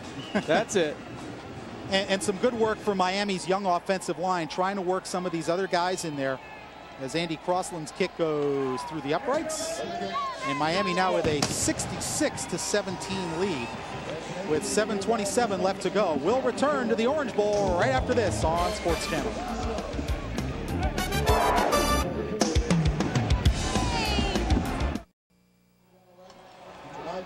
Back at the Orange Bowl, 7 minutes, 27 seconds to play. The Hurricanes with a comfortable 66-17 lead, and take a look at Najee Davenport with his 2nd touchdown of the night. Well, there's the end of it, and here comes the beginning of it. See Najee going up over the top there, just carrying the pile, or the pile's carrying him. He just reaches the football over and says, guys, just take it easy now. The play's over.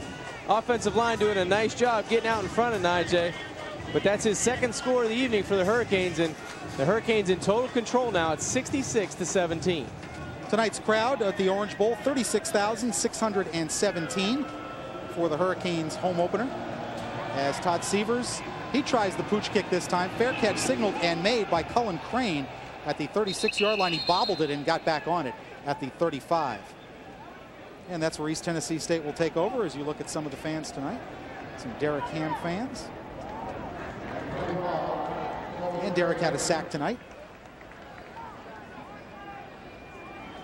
Buccaneers take over at their own 35-yard line. And look at Jamie Chadwell, the quarterback. There's some of the Hurricanes whose night is finished. Edward Reed and Reggie Wayne, Darrell Jones, and Santana Moss, who has the cracked jaw but is expected to play next week. Give to Edwards, the fullback, and he gets absolutely nothing. Chevin Marshall, number 41, and Adrian Wilson, number 96, combining on the tackle.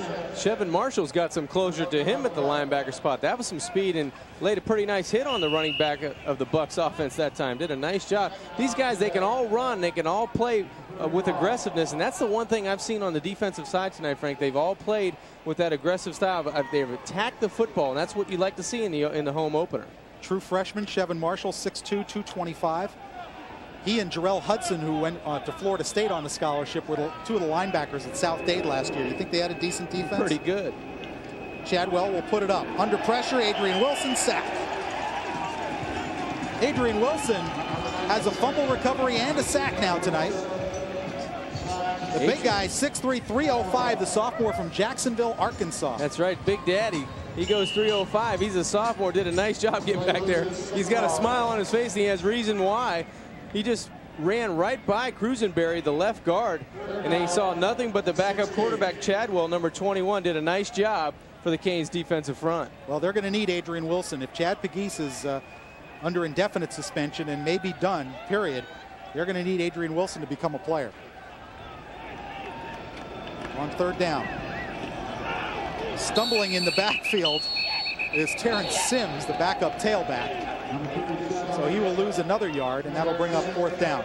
He had too much running room on the outside. Terrence, he wanted to make a couple moves, and he made them in the air.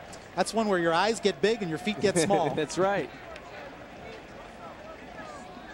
So David Helton on to punt again as we look at Nick Williams. Did a nice job blocking tonight. Nick Ward back to receive the kick for the Hurricanes. Look at James Jackson. Hard to pick a Cane who didn't have a decent night tonight. That's true. The Canes back out of the 10-man front. Helton with a beautiful kick, sending Nick Ward back to the 17-yard line of Miami. Ward trying to set up his blockers. Does set up Delvin Brown, who delivers a block, as does Popovich. And Nick Ward coming back to the 34-yard line before Kevin Peterson made the tackle.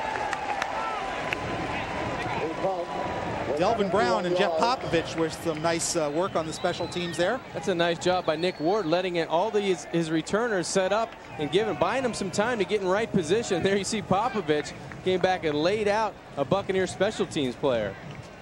66 points is the third highest total in UM history. Their record against Fordham in 1954 is 75 points.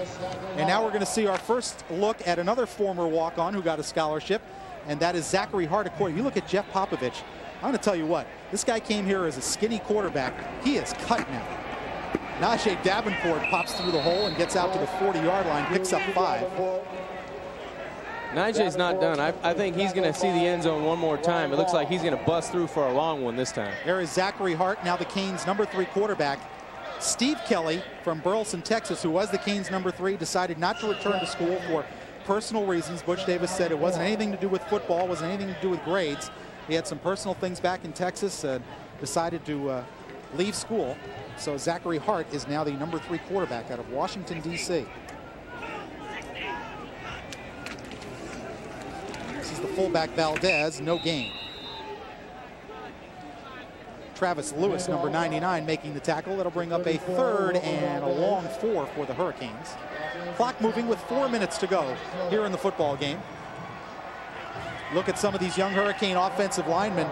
Ed Wilkins, the freshman, now playing right tackle, as Butch Davis trying to develop some depth along the offensive line. Greg LaFair, number 79, the junior college transfer, Scott Puckett is the center. He's a freshman. Robert Sampson, the junior, and Brian Bippen, who's been around the program and that's right, seeing some playing time now at left guard, came here as a tight end. On 3rd and 4, Davenport, behind a good block from Dan Smith, has a first down and picked up 9. Fernando Gant made the tackle for the Buccaneers, but that'll move the sticks for Miami.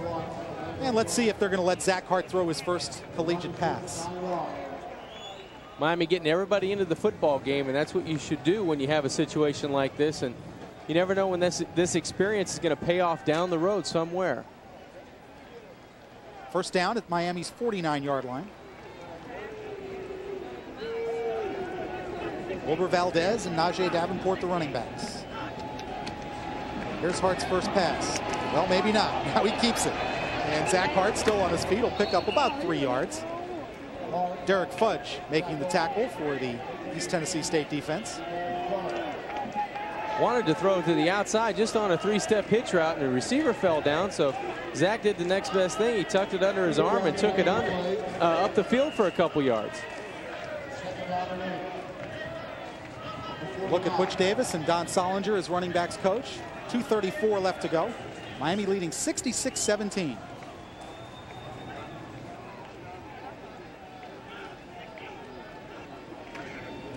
Give to McPartland. Spins away from one tackle and picks up about 4 yards. Brandon Roller making the tackle along with number 69, Victor Hooks. And it'll be 3rd and 5 for Miami. Look at Zachary Hart, and you see 2 minutes now. As the clock winding down on this one, and the Hurricanes comfortably ahead. East Tennessee State trailed this one 38-3. They had 2 touchdowns in a row and tried to make it interesting, and then Miami just blew up on them again. On 3rd down, Davenport. Behind a Sampson block, a little bit short of the first down. Maybe a half-yard shy. Number 45, Kevin Peterson making the tackle. It's 4th down and a yard. Frank, other than Edrin James hurting his leg, I think Miami's come out of this game pretty much injury-free going into week number 2 on the Canes schedule. And we got to note that Edrin really wasn't hurt all that much. Andy Crossland late sprinting onto the field as the Canes will punt it away on 4th and 1. And a new job for Dan Morgan this year. He is the blocking back on the punt formation, a former high school running back. So I don't think we'll see it in this situation, but sometime during the year you might look for a fake. And Miami will take the delay of game penalty to back him up a little bit. Yeah, as good a linebacker as he is right now, he knows what to do when he gets his hands on the football. Keandre Fenn is back to receive this punt.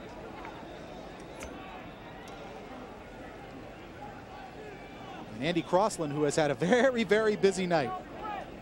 I think the kickers even broke a sweat tonight, Frank. They've been running in and out of the football game. They could have been running relay. They should have had a baton. That's right. Running relays.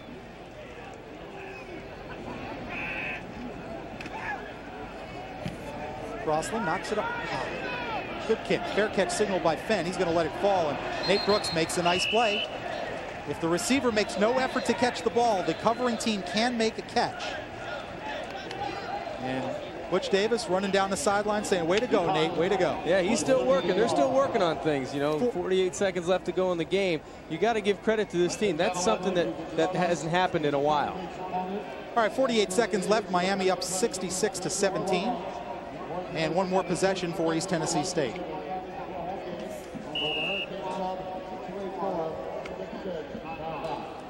$66-17. The Hurricanes will wrap up victory number 1 this year. Chadwell, the quarterback.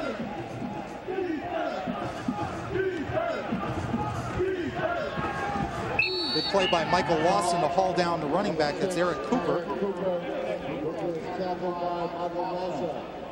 Minimal gain, just about a yard, and the clock moving with 35 seconds. And Well, John, a pretty impressive performance, but you would almost expect that from the Hurricanes in a game against a 1AA team. You would hope they'd come out and put 66, or at least, put 30 or 40 points up on the board offensively, and defensively play with some passion and play with a little bit of an aggressive attitude. And I think Butch brought that out even from warm-ups. You could see the pace that he was walking around. He wanted his team to rub off on his football team, and I think that's the way it's been throughout the summer, and I think that's the way he wants it to continue throughout the season. One more play, ETSU trying to get it off. They do. It is Edwards, the fullback. Chevin Marshall makes the tackle, and that is the ball game. The final here tonight at the Orange Bowl, it's the Miami Hurricanes 66, East Tennessee State University Buccaneers 17. Butch Davis and Paul Hamilton shake hands, and that'll do it. The Canes go to 1-0. We'll be back to wrap it up at the Orange Bowl right after this on Sports Channel. 66-17 is your final.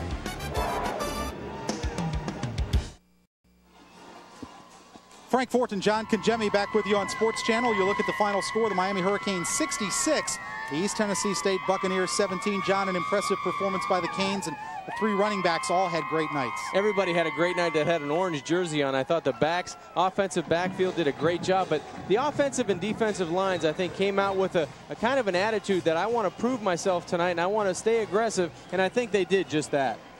So you look at your final, Miami 66, East Tennessee State 17. Thanks for joining us here at the Orange Bowl. Catch more Hurricane football on Sports Channel next Saturday at 11:30 p.m. when the Canes travel to Cincinnati to battle the Bearcats. Football fans, don't miss Sports Channel's Sunday morning playbook. It kicks off at 8:30 a.m. with Dolphins Magazine, followed by the Tom Coughlin Show at 9, the Jimmy Johnson Show at 9:30. Then at 10 a.m., it's an hour and a half of in-depth NFL pregame coverage on Sunday Morning NFL. That's all right here on Sports Channel. For my broadcast partner and future member of the Senior Tour, John Congemi, I'm Frank Ford, saying goodbye, and once again the final score, Miami 66, East Tennessee State 17. Good night, everyone. University of Miami football on Sports Channel is being brought to you in part by Heineken, brewed the same way since 1886. By Genuine Chevrolet, the cars more Americans trust. By the Cleveland Clinic, every life deserves world-class care. By Clean Shower, you'll never clean your shower again, and the people at Clean Shower guarantee it. By Office Depot, business is crazy, but Office Depot makes sense. And by your South Florida Ford dealers, you can't afford not to drive a Ford.